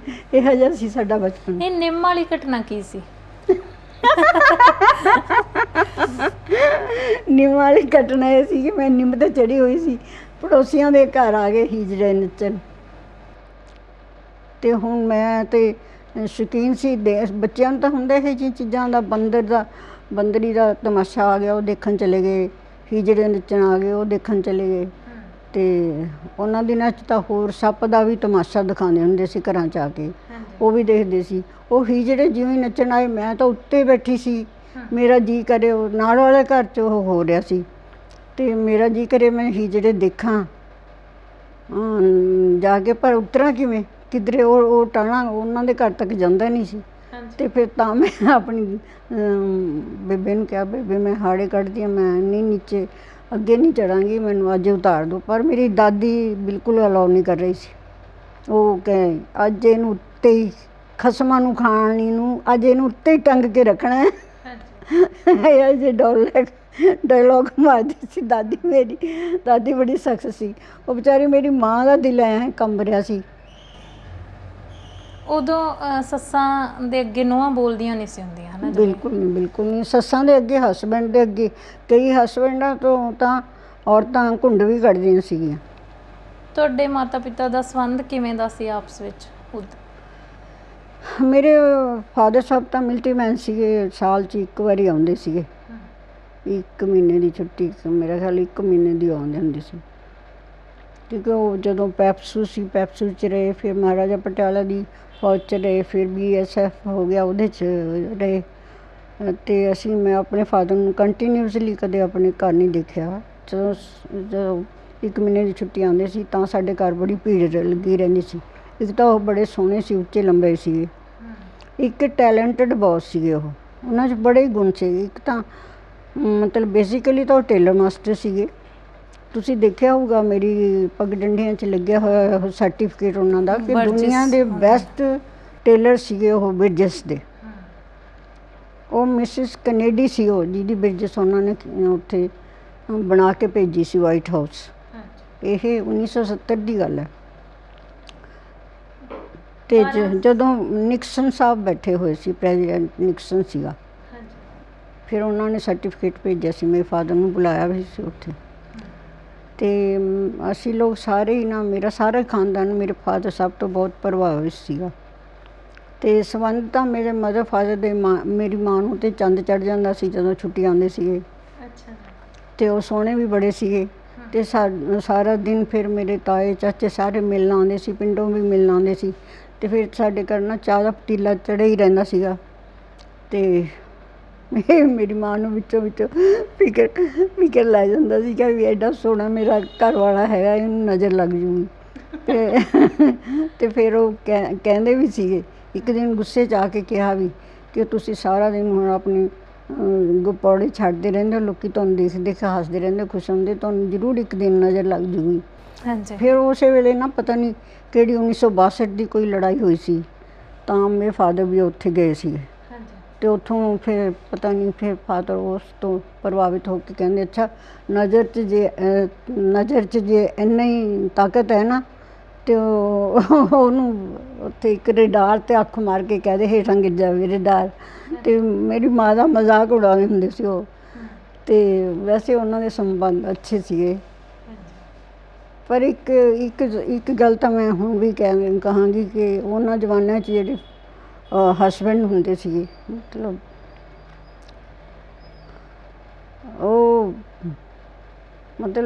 ਔਰਤਾਂ ਉਹਨਾਂ ਤੋਂ ਬਹੁਤ ਡਰਦੀਆਂ ਸੀਗੀਆਂ, ਕਿਉਂਕਿ ਉਹਨਾਂ ਨੂੰ ਅਕਸਰ ਮੈਂ ਦੇਖਿਆ ਸੀ ਆਪਣੇ ਖਾਨਦਾਨ 'ਚ, ਉਹ ਹੱਥ ਚੱਕਣ ਦੀ ਆਦਤ ਸੀ ਉਹਨਾਂ ਨੂੰ।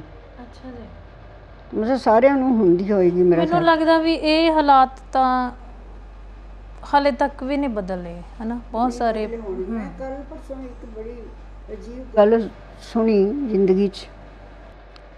ਅੱਜ ਦੀ ਗੱਲ ਸੁਣਾ ਰਹੀ ਹਾਂ, ਅੱਜ ਬਿਲਕੁਲ ਮਾਡਰਨ, ਕਿ ਆਪਣੀ ਮਰਜ਼ੀ ਨਾਲ ਉਹ ਸ਼ਾਦੀ ਕਰ ਰਹੇ ਨੇ 2 ਬੱਚੇ। ਸ਼ਾਦੀ ਹਜੇ ਹੋਈ ਨਹੀਂ, ਮਤਲਬ ਆਪਣੀ ਮਰਜ਼ੀ ਨਾਲ ਜਿੱਥੇ ਘੁੰਮ ਰਹੇ ਨੇ। ਕਿਉਂਕਿ ਅੱਜ ਕੱਲ੍ਹ ਮਾਡਰਨ ਕੋਈ ਮਾਂ ਬਾਪ ਕਹਿੰਦੇ ਇੰਡੀਪੈਂਡੈਂਸ ਨੇ, ਅਰਨਿੰਗ ਹੈਗੇ, ਉਹ ਅਰਨਿੰਗ ਬੱਚੇ ਨੇ ਜਿਹੜੇ, ਉਹਨਾਂ ਨੂੰ ਕੌਣ ਰੋਕੇਗਾ। ਨਾਲੇ ਅੱਜ ਕੱਲ੍ਹ ਇਹ ਸਿਸਟਮ ਹੀ ਨਹੀਂ ਰਿਹਾ ਕਿ ਅਰੇਂਜ ਕਰੀਏ। ਬਹੁਤੇ ਮਾਡਰਨ ਸ਼ਹਿਰਾਂ ਵਿੱਚ ਉਹ ਬੱਚੇ ਆਪਸ 'ਚ ਪਿਆਰ ਕਰਦੇ ਨੇ, ਫਿਰ ਉਹ ਅੰਗੇਜਮੈਂਟ ਵੀ ਕਰ ਲੈਂਦੇ ਨੇ। ਅਤੇ ਕਰੋਨਾ ਕਰਕੇ ਉਹਨਾਂ ਦੀ ਸ਼ਾਦੀ ਨਾ ਲੇਟ ਹੋ ਰਹੀ ਹੈ। ਅਤੇ ਪਰ ਇਹ ਹੈ ਵੀ ਜਦ ਮਿਲਦੇ ਜੁਲਦੇ ਨੇ ਤਾਂ ਫਿਰ ਨੇੜਤਾ ਆਉਂਦੀ ਹੈ, ਜੋ ਵੀ ਆਉਂਦੀ ਹੈ। ਅਤੇ ਜਦੋਂ ਮਤਲਬ ਦੋਨੋਂ ਪਾਰਟੀਆਂ ਬੈਠ ਕੇ ਪ੍ਰਪੋਜ਼ਲ ਨੂੰ ਸਿੱਧ ਕਰ ਰਹੀਆਂ ਸੀ ਵੀ ਕਿੱਥੇ ਵਿਆਹ ਕਰਨਾ ਹੈ, ਕਿਵੇਂ ਕਰਨਾ ਹੈ। ਉਹ ਲੋਕ ਹੋਰ ਸੱਭਿਅਤਾ ਨੂੰ ਬਿਲੋਂਗ ਕਰਦੇ ਸੀ, ਕੁੜੀ ਹੋਰ ਸੱਭਿਅਤਾ ਨੂੰ, ਉਹ ਸਿੱਖ ਫੈਮਿਲੀ ਨੂੰ ਬਿਲੋਂਗ ਕਰਦੀ ਸੀ, ਉਹ ਹਿੰਦੂ ਫੈਮਿਲੀ ਨੂੰ। ਉਹ ਵੇਦਾਂ ਦੇ ਨਾਲ ਪੂਰੇ 4 ਵੇਦਾਂ ਦੀ ਪਾਠ ਕਰਕੇ 72 ਘੰਟੇ 'ਚ ਸ਼ਾਦੀ ਕਰਦੇ ਸੀ ਉਹ। ਖੈਰ ਉਹਨਾਂ ਦੀ ਸ਼ਾਦੀ ਨੂੰ ਇਸ ਕਰਕੇ ਲੇਟ ਹੁੰਦੀ ਗਈ ਤਾਂ ਅਤੇ ਉਹ ਇੰਨੇ ਨੇੜੇ ਆ ਗਏ ਅਤੇ ਉਹ ਇੱਕ ਦੂਜੇ ਨੂੰ ਮਾਰ ਕੁਟਾਈ ਵੀ ਕਰਨ ਲੱਗ ਗਏ ਬਿਫੋਰ ਮੈਰਿਜ। ਮਤਲਬ ਕੀ ਇਹ ਸੱਭਿਅਤਾ ਹੋਈ ਮੇਰੇ ਹਿਸਾਬ ਨਾਲ। ਅਤੇ ਮੈਂ ਇਹ ਸੋਚਦੀ ਹਾਂ ਕਿ ਮਰਦ ਨੂੰ ਨਾ ਆਦਤ ਹੀ ਹੈ ਇਹ ਹੱਥ ਚੁੱਕਣ ਦੀ,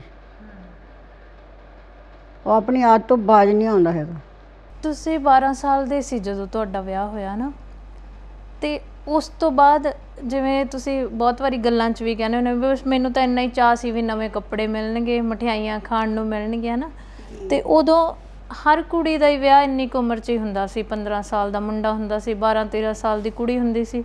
ਜੇ ਤੁਸੀਂ ਅੱਜ ਦੇ ਨਿਆਣੇ ਨੂੰ ਦੇਖੋ ਤਾਂ 12 ਸਾਲ ਦੇ ਨਿਆਣੇ ਨੂੰ ਮੈਨੂੰ ਲੱਗਦਾ ਆਪਣੇ ਲਈ ਇੱਕ ਕੱਪ ਚਾਹ ਬਣਾ ਕੇ ਪੀਣੀ ਵੀ ਹਲੇ ਆਉਂਦੀ ਨਹੀਂ ਹੁੰਦੀ ਹੈ ਨਾ। ਤਾਂ ਤੁਸੀਂ 12 ਸਾਲ ਦੀ ਉਮਰ 'ਚ ਤੁਹਾਡਾ ਵਿਆਹ ਹੋ ਗਿਆ, ਤਾਂ ਵਿਆਹ ਤੋਂ ਬਾਅਦ ਕੁਛ ਵੀ ਸੌਖਾ ਨਹੀਂ ਸੀਗਾ। ਤੁਹਾਡੀ ਪੂਰੀ ਸਵੈ ਜੀਵਨੀ 'ਚ ਕਦੇ ਵੀ ਜ਼ਿੰਦਗੀ 'ਚ ਕੁਛ ਸੌਖਾ ਨਹੀਂ ਚੱਲਿਆ। ਤਾਂ ਤੁਹਾਡੇ ਆਪਣੇ ਮੂੰਹੋਂ ਉਹ ਤਜਰਬਾ ਕਿਹੋ ਜਿਹਾ ਸੀਗਾ? ਸੌਖਾ ਤਾਂ ਨਹੀਂ ਸੀਗਾ। ਦੇਖੋ ਨਾ, ਪਹਿਲਾਂ ਮੇਰੀ ਏਜ ਐਸੀ ਸੀ ਕਿ ਵਿਆਹ ਦੇ ਅਰਥਾਂ ਨੂੰ ਸਮਝਦੇ ਨਹੀਂ ਸੀ ਆਪਾਂ। ਲੇਕਿਨ ਇਹਦੇ 'ਚ ਮੇਰੇ ਹਸਬੈਂਡ ਦਾ ਵੀ ਕੋਈ ਕਸੂਰ ਨਹੀਂ। ਜੋ ਉਹਨਾਂ ਦੀ ਏਜ ਸੀ, ਜੇ ਮੇਰੀ 12 ਦੀ ਸੀ, ਉਹਨਾਂ ਦੀ 18 ਦੀ ਹੋਏਗੀ ਹੈ ਨਾ, ਉਹ ਵੀ ਕਿੰਨਾ ਅੰਡਰਸਟੈਂਡ ਕਰਨਗੇ। 18 ਸਾਲ ਦੇ ਬੱਚੇ ਦੇ ਚੌਕ ਇਹੋ ਜਿਹੇ ਹੁੰਦੇ ਨੇ, ਮੁੰਡੇ ਦੇ ਖਾਸ ਕਰਕੇ। ਉਹ ਪੜ੍ਹਾਈ ਲਿਖਾਈ 'ਚ ਉਹਦਾ ਧਿਆਨ ਨਹੀਂ ਹੁੰਦਾ, ਹੋਰਾਂ ਗੱਲਾਂ 'ਚ ਧਿਆਨ ਹੁੰਦਾ। ਅਤੇ ਉਹਨਾਂ ਦਾ ਜੋ ਵੀ ਉਹਨਾਂ ਤੋਂ ਗਲਤੀਆਂ ਹੋਈਆਂ, ਗਲਤੀਆਂ ਤਾਂ ਮੇਰੇ ਕੋਲੋਂ ਵੀ ਹੋ ਰਹੀਆਂ ਸੀ, ਅਤੇ ਉਹਨਾਂ ਦਾ ਮੈਂ ਕੋਈ ਕਸੂਰ ਨਹੀਂ ਸਮਝਦੀ ਹਾਂ। ਅਤੇ ਇਸ ਕਰਕੇ ਸਾਡੀ ਉਮਰਾਂ ਦਾ ਇਹ ਕਸੂਰ ਸੀਗਾ। ਹੁਣ ਦੇ ਬੱਚੇ ਨੇ ਮੈਚਿਓਰ ਹੋ ਕੇ ਸ਼ਾਦੀਆਂ ਕਰਦੇ, ਅੰਡਰਸਟੈਂਡ ਕਰਦੇ ਇੱਕ ਦੂਜੇ ਨੂੰ। ਸਾਨੂੰ ਤਾਂ ਸਾਡੇ ਰੋਹ ਰੀਤਾਂ ਦਾ ਵੀ ਕੁਛ ਨਹੀਂ ਪਤਾ ਸੀ। ਜਿਸ ਤਰ੍ਹਾਂ ਉਹ ਚੌਂਕੇ ਚੜ੍ਹਾਉਂਦੇ ਹਾਂ ਨਾ ਆਪਾਂ, ਚੌਂਕੇ ਚੜ੍ਹਾਇਆ ਜਦੋਂ ਮੈਨੂੰ, ਅਤੇ ਫਿਰ ਉਹ ਸਾਰੇ ਟੱਬਰ ਮਤਲਬ ਰੋਟੀ ਦੇ ਪੈਸੇ ਵੀ ਦਿੰਦਾ ਮੇਰਾ ਖਿਆਲ। ਹਾਂਜੀ, ਬਹੂ ਨੂੰ ਵੀ, ਹਾਂ ਵੀ ਅੱਛੀ ਰੋਟੀ, ਬਹੁਤ ਰੋਟੀ ਅੱਛੀ ਬਣਾਈ, ਚੰਗੀ ਰੋਟੀ ਬਣਾਈ ਹੈ। ਅਤੇ ਮੈਨੂੰ ਚੌਂਕੇ ਚੜ੍ਹਾਇਆ। ਉਹ ਕਹਿੰਦੇ, ਮੇਰਾ ਸਹੁਰਾ ਕਹਿੰਦਾ ਵੀ ਇਹ ਸਕੂਲ ਜਾਂਦੀ ਕੁੜੀ ਨੂੰ ਤੁਸੀਂ ਚੌਂਕੇ ਚੜ੍ਹਾਓਗੇ, ਇਹਨੂੰ ਆਉਂਦਾ ਕੁਛ ਹੈ ਨਹੀਂ, ਅਤੇ ਤੁਸੀਂ ਨਾ ਇਹਦੇ ਕੋਲੋਂ ਦਲੀਆ ਹੀ ਬਣਵਾ ਲਓ। ਚਲੋ ਮਿੱਠੀ ਚੀਜ਼ ਬਣਾਉਣੀ ਹੈ, ਦਲੀਆ ਬਣਾ ਲਓ। ਚਲੋ ਉਹਨੂੰ ਮੇਰੀ ਸੱਸ ਨੇ ਕਿਹਾ, ਆ ਪਾਣੀ ਪਿਆ, ਦਲੀਆ ਪਿਆ। ਗੈਸ ਨਹੀਂ ਸੀ ਉਹਨਾਂ ਦਿਨਾਂ 'ਚ, ਹਾਂਜੀ, ਅੰਗੀਠੀ ਹੁੰਦੀ ਸੀ। ਜਠਾਣੀ ਨੇ ਮੇਰੀ ਅੰਗੀਠੀ ਜਲਾ ਕੇ ਦਿੱਤੀ ਵੀ ਆ ਪਤੀਲਾ ਸਭ ਕੁਛ ਤੂੰ ਬਣਾ ਲੈ। ਹੁਣ ਉਹਨਾਂ ਨੇ ਇਹ ਤਾਂ ਦੱਸਿਆ ਨਹੀਂ ਕਿੰਨਾ ਪਾਉਣਾ ਦਲੀਆ ਅਤੇ ਕਿੰਨਾ ਪਾਉਣਾ ਪਾਣੀ। ਮੈਨੂੰ ਜੋ ਸਮਝ ਆਈ ਮੈਂ ਪਾ ਤਾ। ਉਬਲੀ ਗਿਆ ਪਾਣੀ, ਇੰਨਾ ਮੈਂ ਪਾ ਤਾ ਉਹ ਖਤਮ ਹੀ ਨਾ ਹੋਵੇ। ਫਿਰ ਨਾ ਘੰਟਾ ਜੀ ਉਹ ਕਹਿੰਦੇ ਦਲੀਆ ਬਣ ਗਿਆ, ਸਾਰੇ ਕਹਿਣ ਦਲੀਆ ਬਣ ਗਿਆ। ਕਹਿੰਦੇ ਹਾਂਜੀ। ਫਟਾਫਟ ਮੇਰੀ ਸੱਸ ਨੇ ਪਰੋਸ ਦਿੱਤਾ ਦਲੀਆ। ਬਿਲਕੁਲ ਉਹੀ ਗੱਲ ਸੀ। ਇੱਕ ਆਪਾਂ ਕਹਾਣੀ ਪੜ੍ਹਦੇ ਹੁੰਦੇ ਸੀ ਨਾ ਵੀ ਉਹਨੂੰ ਪਰੋਸਿਆ, ਉਹਦੇ 'ਚ ਇੱਕ ਜਾਨਵਰ ਨੇ ਉਹਨੂੰ ਪਰੋਸਿਆ ਸੀ ਨਾ, ਠੂੰਗਾ ਮਾਰਦਾ ਸੀਗਾ, ਉਹਦੀ ਠੂੰਗੇ 'ਚ ਕੁਛ ਆਉਂਦਾ ਨਹੀਂ ਸੀਗਾ। ਉਹੋ ਜਿਹਾ ਹਿਸਾਬ ਹੋ ਗਿਆ। ਉਹਨਾਂ ਨੇ ਜਿਵੇਂ ਚਮਚੇ 'ਚ ਤਾਂ ਆਉਂਦਾ ਨਹੀਂ ਸੀ, ਉਹਨਾਂ ਨੇ ਪੀ ਲਿਆ। ਉਹ ਪੀ ਲਿਆ, ਉਹਨਾਂ ਦੀ ਦਾੜੀ ਸਾਰੀ ਲਿਬੜ ਗਈ। ਉਹ ਨਾ ਮੇਰੀ ਸੱਸ ਨੂੰ ਕਹਿੰਦੇ, ਆ ਦੇਖ ਤੇਰੀ ਨੂੰਹ ਨੇ ਕਿੰਨਾ ਸੋਹਣਾ ਚੌਂਕੇ ਚੜ੍ਹਾਇਆ ਗਿਆ, ਮੇਰੀ ਸਾਰੀ ਦਾੜੀ ਲਿਬੜ ਗਈ। ਤਾਂ ਇਹ ਜਿਹੇ ਮੇਰੇ ਮਤਲਬ ਕੰਮ ਹੁੰਦੇ ਸੀ। ਮੈਂ ਹੁਣ ਚੱਜ ਤਾਂ ਨਹੀਂ ਕਹਿੰਦੀ, ਕੰਮ ਹੀ ਕਹੂੰਗੀ ਜਦ ਤੁਸੀਂ ਮੇਰੇ ਕੋਲ ਕਰਾ ਰਹੇ ਹੋ ਜ਼ਬਰਦਸਤੀ। ਅਤੇ ਸਾਰੇ ਮੇਰੇ ਕੰਮ ਉਲਟ ਪੁਲਟ ਹੀ ਹੋਣੇ ਸੀ ਨਾ। ਤੋ ਮੈਂ ਕਿਸੇ ਨੂੰ ਦੋਸ਼ ਨਹੀਂ ਦਿੰਦੀ ਆਂਗੀ। ਇਹਦੇ 'ਚ ਵਾਤਾਵਰਨ ਦਾ ਦੋਸ਼ ਹੈ, ਨਾ ਮੇਰੇ ਹਸਬੈਂਡ ਦਾ ਦੋਸ਼ ਹੈ। ਉਹਨਾਂ ਦਾ ਤਾਂ ਮੈਂ ਸਮਝਦੀ ਬਿਲਕੁਲ ਦੋਸ਼ ਨਹੀਂ ਹੈਗਾ। ਐਵੇਂ ਲੋਕ ਕਹਿੰਦੇ ਨੇ ਸਾਰੇ ਪਾਠ ਕਿਉਂ ਉਹਨਾਂ ਨੇ ਇਹ ਕੀਤਾ, ਉਹਨਾਂ ਨੇ ਕੁਛ ਨਹੀਂ ਕੀਤਾ। ਨਹੀਂ, ਪਰ ਮੈਨੂੰ ਲੱਗਦਾ ਵੀ ਤੁਸੀਂ ਅੱਜ ਬਰੀ ਕਰ ਰਹੇ ਹੋ, ਹੈ ਨਾ। ਉਸ ਵਕਤ ਤਾਂ ਤੁਸੀਂ ਬਹੁਤ ਲਿਖਿਆ। ਜਦੋਂ ਵੈਸੇ ਨਾ ਮੈਂ ਲਿਖਿਆ, ਜਦੋਂ ਨਾ ਮੈਂ ਦੇਖਿਆ ਹੀ ਨਹੀਂ, ਮੇਰੀ ਕਲਮ ਐਸੇ ਚੱਲੀ ਨਾ, ਤੁਸੀਂ ਮੰਨ ਨਹੀਂ ਸਕਦੇ ਹੋ। ਅੰਮ੍ਰਿਤਾ ਜੀ ਰੋਜ਼ ਮੈਨੂੰ ਕਹਿੰਦੇ ਸੀ ਅਗਲਾ ਐਪੀਸੋਡ ਤਿਆਰ ਹੋ ਗਿਆ, ਮੈਂ ਫਟਾਫਟ ਲਿਖ ਰਹੀ ਸੀ। ਮੈਂ ਸੋਚ ਨਹੀਂ ਸੀ ਰਹੀ, ਜੋ ਸੱਚ ਸੀਗਾ ਸਾਹਮਣੇ ਲਿਖਦੀ ਗਈ ਸੀ। ਮੈਂ ਤਾਂ ਇੱਥੇ ਤੱਕ ਵੀ ਨਹੀਂ ਸੋਚਿਆ ਹੈਗਾ ਕਿ ਮੈਂ ਆਪਣੇ ਆਫਿਸ ਦੇ ਵਿੱਚ ਕੰਮ ਕਰ ਰਹੀ ਹਾਂ ਅਤੇ ਆਫਿਸ ਦੇ ਖਿਲਾਫ ਲਿਖ ਰਹੀ ਹਾਂ। ਹਾਂਜੀ, ਅੱਜ ਮੈਂ ਸੋਚਦੀ ਹਾਂ ਵੀ ਆਪਣੇ ਆਫਿਸ ਦੇ ਜੇ ਉਹੀ ਮੈਨੂੰ ਸ਼ੂ ਕਰ ਦਿੰਦੇ ਵੀ ਤੂੰ ਇਹ ਕੀ ਕਰੀ ਜਾ ਰਹੀ ਹੈ।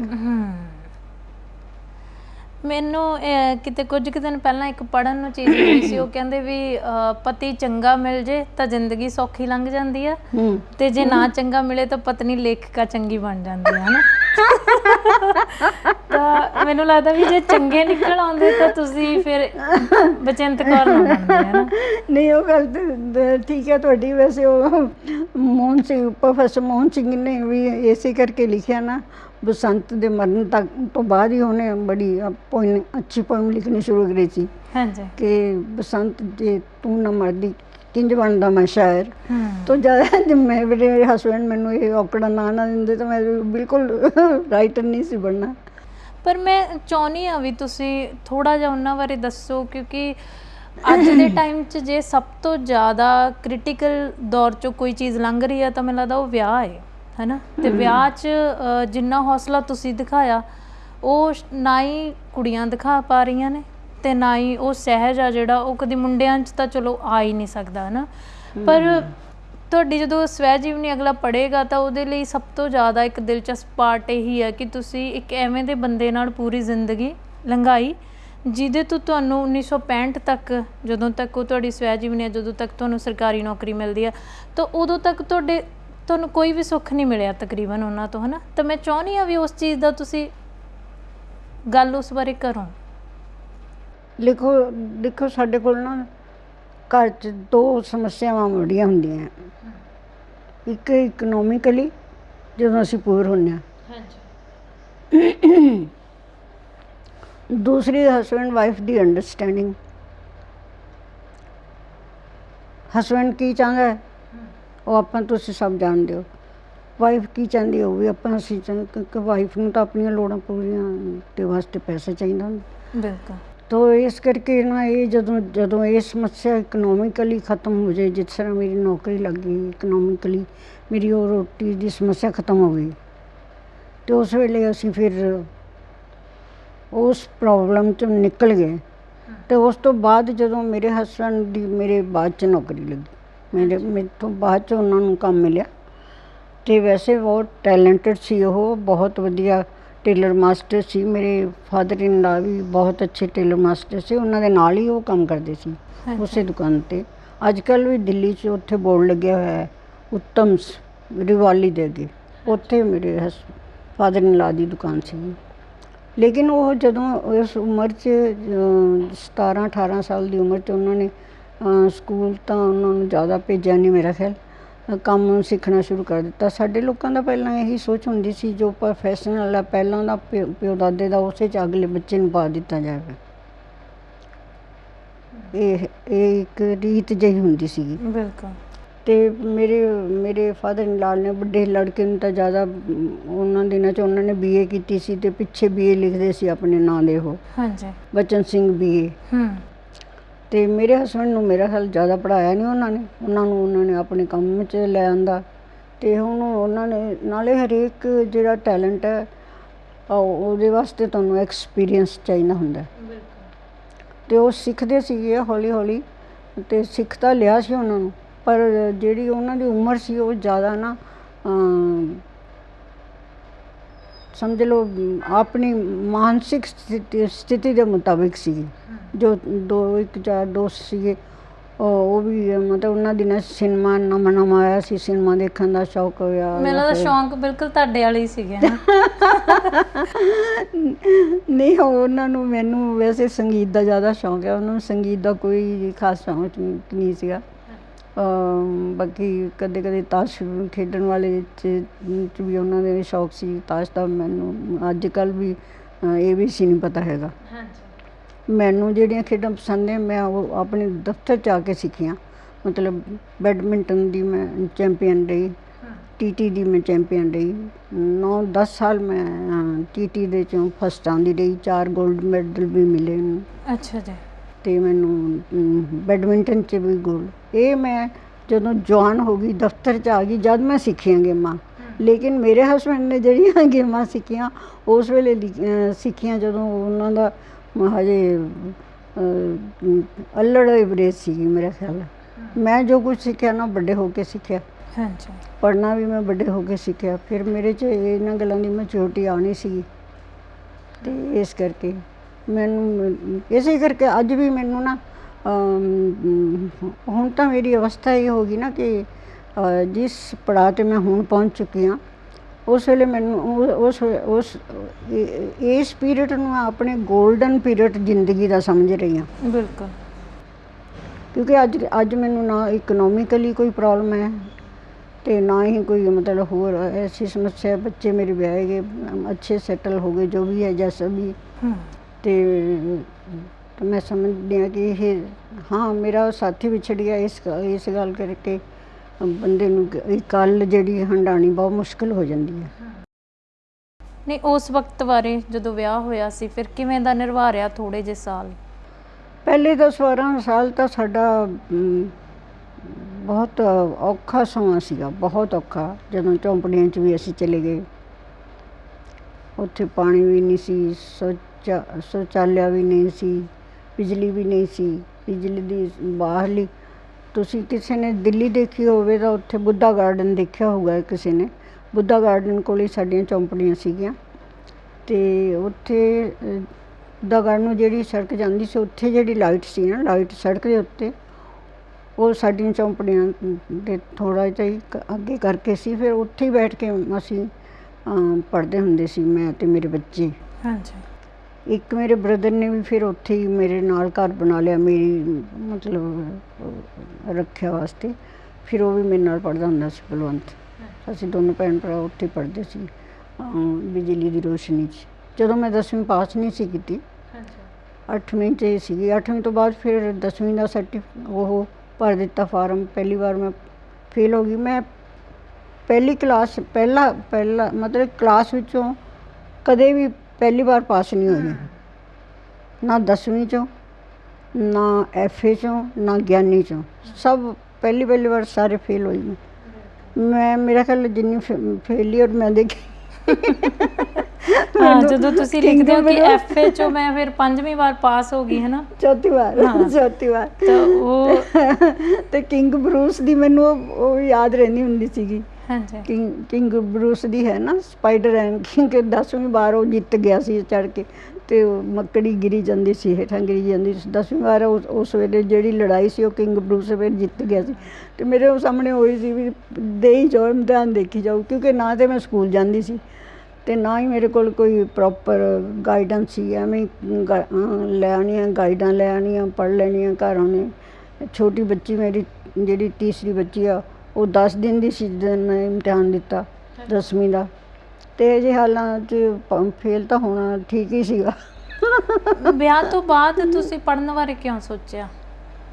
ਇਹਨਾਂ ਦਿੱਕਤਾਂ ਕਰਕੇ, ਖਾਸ ਕਰਕੇ ਇੱਕ ਪ੍ਰੋਬਲਮ ਮੇਰੇ ਸਾਹਮਣੇ ਆਈ ਸੀ। ਮੇਰਾ ਜਿਸ ਦਿਨ ਵਿਆਹ ਹੋਇਆ ਸੀ, ਉਸੇ ਦਿਨ ਮੇਰੀ ਜਠਾਣੀ ਦੇ ਭਰਾ ਦਾ ਵੀ ਵਿਆਹ ਹੋਇਆ ਸੀ, ਅਤੇ ਉਹਦੇ ਵੀ 2-3 ਸਾਲਾਂ 'ਚ 3-4 ਬੱਚੇ ਹੋ ਗਏ। ਮੇਰੇ ਵੀ 3 ਬੱਚੇ ਹੋ ਗਏ। ਅਤੇ ਉਹ ਅਚਾਨਕ ਨਾ ਉਹਦੇ ਹਸਬੈਂਡ ਦੀ ਡੈਥ ਹੋ ਗਈ, ਮੇਰੀ ਜਠਾਣੀ ਦੇ ਸਕੇ ਭਰਾ ਦੀ।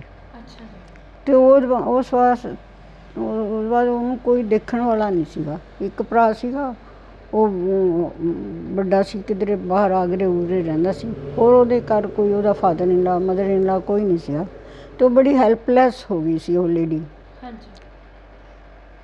ਉਸ ਨੂੰ ਦੇਖ ਕੇ ਨਾ, ਉਸ ਨੂੰ ਸੋਚ ਕੇ ਨਾ ਮੇਰੇ ਦਿਮਾਗ 'ਚ ਆਇਆ ਕਿ ਮੈਨੂੰ ਵੀ ਪੜ੍ਹਨਾ ਚਾਹੀਦਾ, ਸਕੂਲ ਜਾਣਾ ਚਾਹੀਦਾ। ਫਿਰ ਜਦੋਂ ਮੇਰੇ 3 ਬੱਚੇ ਹੋ ਗਏ, ਸਕੂਲ ਜਾਣ ਲੱਗੇ, 2 ਬੱਚੇ ਤਾਂ ਮੇਰੇ ਗੌਰਮੈਂਟ ਸਕੂਲ 'ਚ ਹੀ ਪੜ੍ਹੇ ਪਹਿਲੇ। ਜਿਹੜੀ 3rd ਹੈ ਨਾ ਕਮਲ ਹੈ ਜਿਹੜੀ, ਉਹਨੂੰ ਮੈਂ ਕੌਨਵੈਂਟ ਸਕੂਲ 'ਚ ਪਾਇਆ ਜਦ ਮੇਰੀ ਜੋਬ ਲੱਗੀ ਸੀ, ਅਤੇ ਉਹ ਕੌਨਵੈਂਟ ਸਕੂਲ 'ਚ ਪੜ੍ਹੀ ਹੈ। ਅਤੇ ਇਸ ਕਰਕੇ ਪਰਿਸਥਿਤੀਆਂ ਨੇ ਮੈਨੂੰ ਜੋ ਬਣਾਇਆ, ਮੈਂ ਉਸ ਤਰ੍ਹਾਂ ਬਣ ਗਈ ਹਾਂ। ਹੁਣ ਵੀ ਹੁੰਦਾ ਹੋਏਗਾ ਇੱਦਾਂ ਸ਼ਾਇਦ, ਪਰ ਪੜ੍ਹਨ ਵਾਲਿਆਂ ਲਈ ਇਹ ਬੜੀ ਹੈਰਾਨੀ ਦੀ ਗੱਲ ਸੀਗੀ ਵੀ ਤੁਸੀਂ ਅਤੇ ਤੁਹਾਡੀ ਬੇਟੀ ਇੱਕੋ ਕਲਾਸ 'ਚ ਹੈ ਨਾ ਪੜ੍ਹਦੇ ਸੀ। ਇੱਕੋ ਕਲਾਸ ਕੀਤੇ, BA ਅਸੀਂ ਇਕੱਠਿਆਂ ਨੇ ਕੀਤੀ। ਹਾਂਜੀ। 10ਵੀਂ ਵੀ? 10ਵੀਂ ਨਹੀਂ, 10ਵੀਂ ਉਹਨੇ ਮੇਰੇ ਨਾਲੋਂ ਪਹਿਲਾਂ ਕਰੀ। ਅਤੇ ਇੱਕ ਹੋਰ ਉਹਦੀ ਸਹੇਲੀ, ਪਹਿਲਾਂ ਉਹ ਦੋਨੋਂ ਇੱਕ ਕਲਾਸ 'ਚ ਪੜ੍ਹਦੀਆਂ ਹੁੰਦੀਆਂ ਸੀ। ਜਦੋਂ ਉਹ ਗੁਰਦੁਆਰੇ ਸਕੂਲ 'ਚ ਪੜ੍ਹਦੀ ਸੀ, ਫਰੀ ਵਾਲਾ ਕੁਛ ਸੀ ਜਦੋਂ ਅਸੀਂ ਕੌਨਵੈਂਟ 'ਚ ਨਹੀਂ ਪੜ੍ਹਾ ਸਕਦੇ ਸੀ। ਅਤੇ ਉਹ ਬਾਅਦ 'ਚ ਉਹਦੀ ਸਹੇਲੀ ਉਹ ਨਾ MPhil 'ਚ ਮੇਰੇ ਕਲਾਸ 'ਚ ਆ ਗਈ। ਅਤੇ ਮੈਂ ਹੁਣ ਉਹ ਵੱਡੀ ਹੋ ਗਈ, ਉਹ ਨਿੱਕੀ ਹੁੰਦੀ ਸੀ, ਮੈਂ ਪਛਾਣਿਆ ਨਾ। ਜਦੋਂ ਮੈਂ ਤਾਂ ਵੱਡੀ ਸੀ ਨਾ, ਮੈਂ ਤਾਂ 40 ਸਾਲ ਦੀ ਸੀ ਜਦੋਂ ਮੈਂ MPhil ਕੀਤੀ। ਤੇ ਉਹ ਐਮਫਿਲ 'ਚ ਜਦੋਂ ਆਈ ਨਾ ਤੇ ਉਹਨੇ ਐਡਮਿਸ਼ਨ ਲਈ ਤੇ ਉਹਨੇ ਮੈਂ ਵੀ ਕਲਾਸ 'ਚ ਬੈਠੀ, ਉਹ ਵੀ ਕਲਾਸ 'ਚ ਬੈਠੀ, ਮੈਨੂੰ ਮੇਰੇ ਕੋਲ ਜੇ ਆ ਕੇ ਕਹਿੰਦੀ ਜੀ ਤੁਸੀਂ ਬਬਲੀ ਦੀ ਮੰਮੀ ਹੋ? ਹਾਂਜੀ। ਮੈਂ ਕਿਹਾ ਹਾਂ, ਤੂੰ ਬਈ ਬਬਲੀ ਨੂੰ ਕਿਵੇਂ ਜਾਣਦੀ? ਕਹਿੰਦੀ ਮੈਂ ਮੇਰੇ ਨਾਲ ਉਹ ਪੜ੍ਹਦੀ ਹੁੰਦੀ ਸੀ ਚੌਥੀ 'ਚ। ਅੱਛਾ। ਮੈਂ ਕਿਹਾ ਅੱਛਾ ਕਿੱਥੇ? ਕਹਿੰਦੀ ਗੁਰਦੁਆਰੇ ਸਕੂਲ 'ਚ। ਮੈਂ ਕਿਹਾ ਅੱਛਾ, ਮੈਂ ਤਾਂ ਵੀ ਮੈਨੂੰ ਯਾਦ ਨਹੀਂ ਹੈਗਾ। ਕਹਿੰਦੀ ਨਾ ਤੁਸੀਂ ਚੌਥੀ ਦੀ ਉਹਦੀ ਫੋਟੋ ਘਰ ਜਾ ਕੇ ਗਰੁੱਪ ਦੇਖਣਾ, ਮੈਂ ਮੂਹਰੇ ਗੁੱਤ ਕੀਤੀ ਹੋਈ ਆ, ਉਹ ਮੈਂ ਆ। ਉਹ ਗੁਰਦੀਪ ਕੌਰ ਫਿਰ ਖਾਲਸਾ ਕਾਲਜ 'ਚ ਹੁਣ ਰਿਟਾਇਰ ਹੋਈ ਆ ਉਹ। ਅੱਛਾ ਜੀ। ਉਹ ਵੀ ਮੇਰੇ ਨਾਲ ਚੌਂਪੜੀਆਂ 'ਚ ਹੀ ਰਹਿੰਦੀ ਸੀ। ਤੇ ਉਹਨੇ ਪਹਿਲਾਂ ਮੇਰੀ ਬੇਟੀ ਦੀ ਕਲਾਸ ਫੈਲੋ ਸੀ, ਫਿਰ ਉਹ ਮੇਰੀ ਕਲਾਸ ਫੈਲੋ ਸੀ। ਮੇਰੇ ਨਾ ਜਿਹੜੇ ਕਲਾਸ ਫੈਲੋ ਹੁੰਦੇ ਸੀ ਉਹ ਬੜੇ ਬਜ਼ੁਰਗ ਹੀ ਹੁੰਦੇ ਸੀਗੇ, ਤੇ ਜਾਂ ਕਈ ਬੱਚੇ ਹੁੰਦੇ ਸੀ। ਹੁਣ ਮੈਂ ਜਾ ਕੇ USA ਜਦੋਂ ਮੈਂ ਰਿਟਾਇਰ ਹੋ ਗਈ ਆਪਣੀ ਗੌਰਮੈਂਟ ਜੋਬ ਤੋਂ, ਮੈਂ ਫਿਰ ਅਸੀਂ ਉੱਥੇ ਮਾਈਗ੍ਰੇਟ ਕਰ ਗਏ ਤਾਂ ਉੱਥੇ ਜਾ ਕੇ ਮੈਂ ਬਹੁਤ ਸਾਰੀਆਂ ਜੋਬ ਕੀਤੀਆਂ, ਜਿਸ ਤਰ੍ਹਾਂ ਬੇਬੀ ਸਿਟਰ ਕੀਤਾ ਤੇ ਕੈਫੇਟੇਰੀਆ 'ਚ ਕੰਮ ਕੀਤਾ, ਹੋਰ ਵੀ ਕਈ ਛੋਟੇ ਮੋਟੇ ਕੰਮ ਕੀਤੇ। ਜਦੋਂ ਤੁਹਾਡੀ ਕਿਤਾਬ ਪੜ੍ਹਦੇ ਆ ਜ਼ਿਆਦਾ, ਮੈਂ ਇਸੇ ਚੀਜ਼ 'ਤੇ ਜ਼ਿਆਦਾ ਗੱਲ ਕਰਨੀ ਚਾਹੁੰਦੀ ਹਾਂ ਕਿਉਂਕਿ ਤੁਹਾਡੀ ਜ਼ਿੰਦਗੀ ਹੋਈ ਸਭ ਤੋਂ ਸੋਹਣੀ ਆ। ਸੋਹਣੀ ਇਸ ਲਈ ਆ ਕਿਉਂਕਿ ਉਹ ਮੈਨੂੰ ਲੱਗਦਾ ਬਹੁਤ ਸਾਰੇ ਲੋਕਾਂ ਨੂੰ ਕੁਝ ਸਿਖਾਉਂਦੀ ਆ। ਰਾਤ ਮੈਂ 12 ਵਜੇ ਤੱਕ ਤੁਹਾਡੀ ਕਿਤਾਬ ਦੁਬਾਰਾ ਪੜ੍ਹੀ ਬੈਠ ਕੇ, ਹੈ ਨਾ? ਅੱਜ ਰਾਤ ਬਿਲਕੁਲ। ਅੱਛਾ। ਤਾਂ ਮੈਨੂੰ ਲੱਗਦਾ ਸੀਗਾ ਕਿ ਜਦੋਂ ਤੁਸੀਂ ਕਿਤਾਬ ਪੜ੍ਹੀ ਜਾਂਦੇ ਹੋ ਤਾਂ ਤੁਸੀਂ ਆਪਣੀ ਜ਼ਿੰਦਗੀ ਦੇ ਬਹੁਤ ਸਾਰੇ ਮਸਲੇ ਨੇ ਜਿਹੜੇ ਉਹ ਕਿਤੇ ਨਾ ਕਿਤੇ ਖਾਲੀ ਕਰ ਲੈਂਦੇ ਹੋ ਆਪਣੇ ਅੰਦਰੋਂ, ਹੈ ਨਾ? ਤੁਹਾਨੂੰ ਲੱਗਦਾ ਵੀ ਜੇ ਇਹ ਮਸਲੇ ਇੰਨੇ ਵੱਡੇ ਹੋ ਕੇ ਛੋਟੇ ਹੋ ਗਏ ਸੀ ਤਾਂ ਸਾਡੇ ਮਸਲੇ ਸ਼ਾਇਦ ਬਹੁਤ ਛੋਟੇ ਨੇ। ਇੱਕ ਜਗ੍ਹਾ 'ਤੇ ਤੁਸੀਂ ਲਿਖਦੇ ਹੋ ਕਿ 1 ਰੁਪਏ ਦਾ ਘੜਾ ਲਿਆਉਣਾ ਸਾਡੇ ਲਈ ਬਹੁਤ ਔਖੀ ਚੀਜ਼ ਸੀ, ਹੈ ਨਾ? ਬਹੁਤ ਔਖੀ। 12 ਆਨੇ ਦਾ ਆਉਂਦਾ ਸੀ ਜਦੋਂ ਘੜਾ, ਟੁੱਟ ਜਾਂਦਾ ਸੀ, ਪਾਣੀ ਲਿਆਉਂਦੇ ਸੀ। ਪਾਣੀ ਲਿਆਉਣ ਲੱਗੇ। ਫਿਰ ਤੁਸੀਂ ਪਟਿਆਲਿਓਂ ਗਾਗਰ ਮੰਗਾਈ, ਹੈ ਨਾ? ਹਾਂ, ਉਹ ਅਸੀਂ ਆਪਣੇ ਪੜੋਸੀਆਂ ਦੇ ਘਰੋਂ ਚੱਕੀ ਹੋਈ ਸੀ, ਮੁਸਲਮਾਨਾਂ ਦੇ ਘਰੋਂ। ਹਾਂਜੀ। 1947 ਜਦੋਂ ਬਣਿਆ ਸੀ। ਬਿਲਕੁਲ। ਤੇ ਉਦੋਂ ਜਦੋਂ ਜ਼ਿੰਦਗੀ ਇੰਨੀ ਔਖੀ ਸੀ ਤਾਂ ਫਿਰ ਗੁਜ਼ਾਰੇ ਲਈ ਕੀ ਕੰਮ ਕੀਤੇ? ਦੇਖੋ, ਦਿੱਲੀ ਜਾ ਕੇ ਤਾਂ ਮੈਨੂੰ ਯਾਦ ਹੈ ਕਿ ਮੈਂ ਇੰਟਰਵਿਊ ਤਾਂ 100 ਤੋਂ ਵੱਧ ਜ਼ਰੂਰ ਦਿੱਤੀਆਂ। ਖਾਸ ਕਰਕੇ ਗੌਰਮੈਂਟ ਜੋਬ ਵਾਸਤੇ ਮੈਂ ਬਹੁਤ ਇੰਟਰਸਟਡ ਸੀ, ਕਿਉਂਕਿ ਵੀ ਛੁੱਟੀਆਂ ਮਿਲਦੀਆਂ, ਬੱਚੇ ਪਾਲੇ ਜਾ ਸਕਦੇ ਨੇ। ਜਦੋਂ ਸਾਡੇ ਜ਼ਮਾਨੇ ਜ਼ਿਆਦਾ ਗੌਰਮੈਂਟ ਜੋਬ ਹੀ ਹੁੰਦੀਆਂ ਸੀਗੀਆਂ, ਪ੍ਰਾਈਵੇਟ ਜੋਬ ਘੱਟ ਹੁੰਦੀਆਂ ਸੀਗੀਆਂ। ਅਤੇ 10ਵੀਂ ਪਾਸ ਨੂੰ ਕਲਰਕ ਦੀ ਨੌਕਰੀ ਮਿਲ ਜਾਂਦੀ ਸੀ ਜਦੋਂ, ਪਰ ਈਜ਼ੀਲੀ ਨਹੀਂ ਸੀ ਮਿਲਦੀ।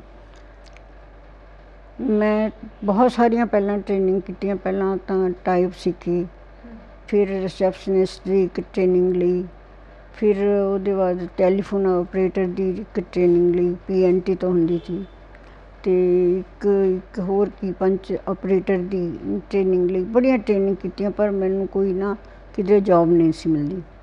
ਫਿਰ ਜਦੋਂ ਅਸੀਂ ਚੌਂਪੜੀਆਂ 'ਚ ਰਹਿੰਦੇ ਸੀ, ਇਹ 1963 ਦੀ ਗੱਲ ਹੈ, ਉਸ ਵੇਲੇ ਨਾ ਪਹਿਲੀ ਵਾਰ ਇਹ ਸਰਦਾਰ ਸਵਰਨ ਸਿੰਘ ਫੋਰਨ ਮਿਨਿਸਟਰ ਸੀਗੇ। ਅਤੇ ਉਸ ਵੇਲੇ ਨਾ ਪਹਿਲੀ ਵਾਰ ਸਾਡੇ ਦਫ਼ਤਰ ਨਾਲ, ਹਿੰਦੁਸਤਾਨ 'ਚ ਸਭ ਤੋਂ ਪਹਿਲੀ ਵਾਰ ਸਾਡੇ ਦਫ਼ਤਰ 'ਚ ਕੰਪਿਊਟਰ ਆਇਆ ਸੀ। ਅਤੇ IBM ਦੀਆਂ ਮਸ਼ੀਨਾਂ ਉੱਥੋਂ ਦੀਆਂ USA ਦੀਆਂ ਰਿਜੈਕਟਡ ਹੋ ਗਈਆਂ, ਇਹਨੇ ਸਵਰਨ ਸਿੰਘ ਨੇ ਆਪਣੇ ਇੱਥੇ ਲੈ ਆਂਦੀਆਂ। ਉਹ ਫਿਰ ਸਾਡੇ ਦਫ਼ਤਰ ਲਗਾਇਆ ਇੱਕ ਕੰਪਿਊਟਰ। ਉਹ ਕੰਪਿਊਟਰ ਜਿਹੜਾ ਲੱਗਿਆ ਸੀ ਉਹ ਇਸ ਤਰ੍ਹਾਂ ਦਾ ਕੰਪਿਊਟਰ ਨਹੀਂ ਸੀ ਜਿਹੜੇ ਫਾਰਮ 'ਚ ਅੱਜ ਕੰਪਿਊਟਰ ਸਾਡੇ ਕੋਲ। ਉਹ ਇੱਦਾਂ ਸੀਗਾ ਜਿੱਦਾਂ ਆਪਾਂ ਦਰੀ ਨਹੀਂ ਬਣਾਉਂਦੇ, ਤਾਣਾ ਤਣਦੇ ਹਾਂ, ਉਹਦੇ ਵਾਸਤੇ ਸਾਨੂੰ ਵੱਡਾ ਸਾਰਾ ਕਮਰਾ ਚਾਹੀਦਾ। ਇੱਦਾਂ ਹੀ ਸਾਡੇ ਉਸ ਕੰਪਿਊਟਰ ਵਾਸਤੇ ਵੱਡਾ ਸਾਰਾ ਕਮਰਾ ਸਾਨੂੰ ਚਾਹੀਦਾ ਸੀ। ਜਿਹੜਾ ਪ੍ਰਿੰਟ ਅਸੀਂ ਕੱਢਦੇ ਸੀ ਨਾ, ਉਹਦੇ ਵਾਸਤੇ ਉਸ ਤੋਂ ਪਹਿਲਾਂ ਉਹਨੂੰ ਕਈ ਉਹਦੇ ਪ੍ਰੋਸੈਸ 'ਚੋਂ ਲੰਘਣਾ ਪੈਂਦਾ ਸੀ, ਕੋਡਿੰਗ ਕਰਨੀ ਪੈਂਦੀ ਸੀ, ਪੰਚਿੰਗ ਕਰਨੀ ਪੈਂਦੀ ਸੀ, ਉਸ ਤੋਂ ਬਾਅਦ ਪ੍ਰੋਗਰਾਮਿੰਗ ਬਣਾਉਣਾ ਪੈਂਦਾ ਸੀ, ਤਦ ਕੰਪਿਊਟਰ ਦੇ ਅੱਗੇ ਉਹ ਲਗਾਉਂਦੇ ਸੀ, ਤਦ ਪ੍ਰਿੰਟ ਨਿਕਲਦਾ ਸੀਗਾ।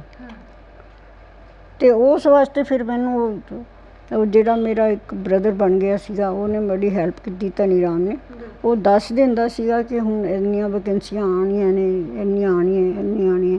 ਇੱਕ ਵਾਰੀ ਤਾਂ 50 ਵੈਕੈਂਸੀਆਂ ਇਕੱਠੀਆਂ ਨਿਕਲੀਆਂ, ਇੱਕ ਵਾਰੀ ਉਸ ਤੋਂ 100 ਵੈਕੈਂਸੀਆਂ ਇਕੱਠੀਆਂ ਨਿਕਲੀਆਂ ਕਿ ਪੰਚ ਆਪਰੇਟਰ ਦੀਆਂ। ਜਦੋਂ ਅਸੀਂ ਐਲਫਾਬੈਟ ਹੀ ਪੰਚ ਕਰਨਾ ਹੁੰਦਾ ਸੀ ਨਾ, ਐਲਫਾਬੈਟ ਨਹੀਂ ਸੀ ਕਰਨਾ ਹੁੰਦਾ, ਨਿਊਮਰੀਕਲ ਹੀ ਕਰਨਾ ਹੁੰਦਾ ਸੀਗਾ, ਅਤੇ ਉਹ ਜ਼ਿਆਦਾ ਮੁਸ਼ਕਿਲ ਨਹੀਂ ਸੀਗਾ। 80 ਕਾਲਮ ਦਾ ਇੱਕ ਕਾਰਡ ਹੁੰਦਾ ਸੀ, ਉਹਨੂੰ ਪੰਚ ਕਰਕੇ ਫਿਰ ਅਸੀਂ ਕੰਪਿਊਟਰ 'ਤੇ ਫੀਡ ਕਰਕੇ ਪ੍ਰੋਗਰਾਮਿੰਗ ਜਿਹੜਾ ਕਰਦੇ ਸੀ ਨਾ, ਉਹ ਤਾਂ ਸਾਇੰਟਿਸਟ ਕਰਦੇ ਸੀ। ਅਸੀਂ ਤਾਂ ਵੈਰੀਫਾਈ ਕਰਦੇ ਸੀ ਅਤੇ ਕੋਡਿੰਗ ਕਰਦੇ ਸੀ ਅਤੇ ਪੰਚ ਕਰਦੇ ਸੀ। ਅਤੇ ਫਿਰ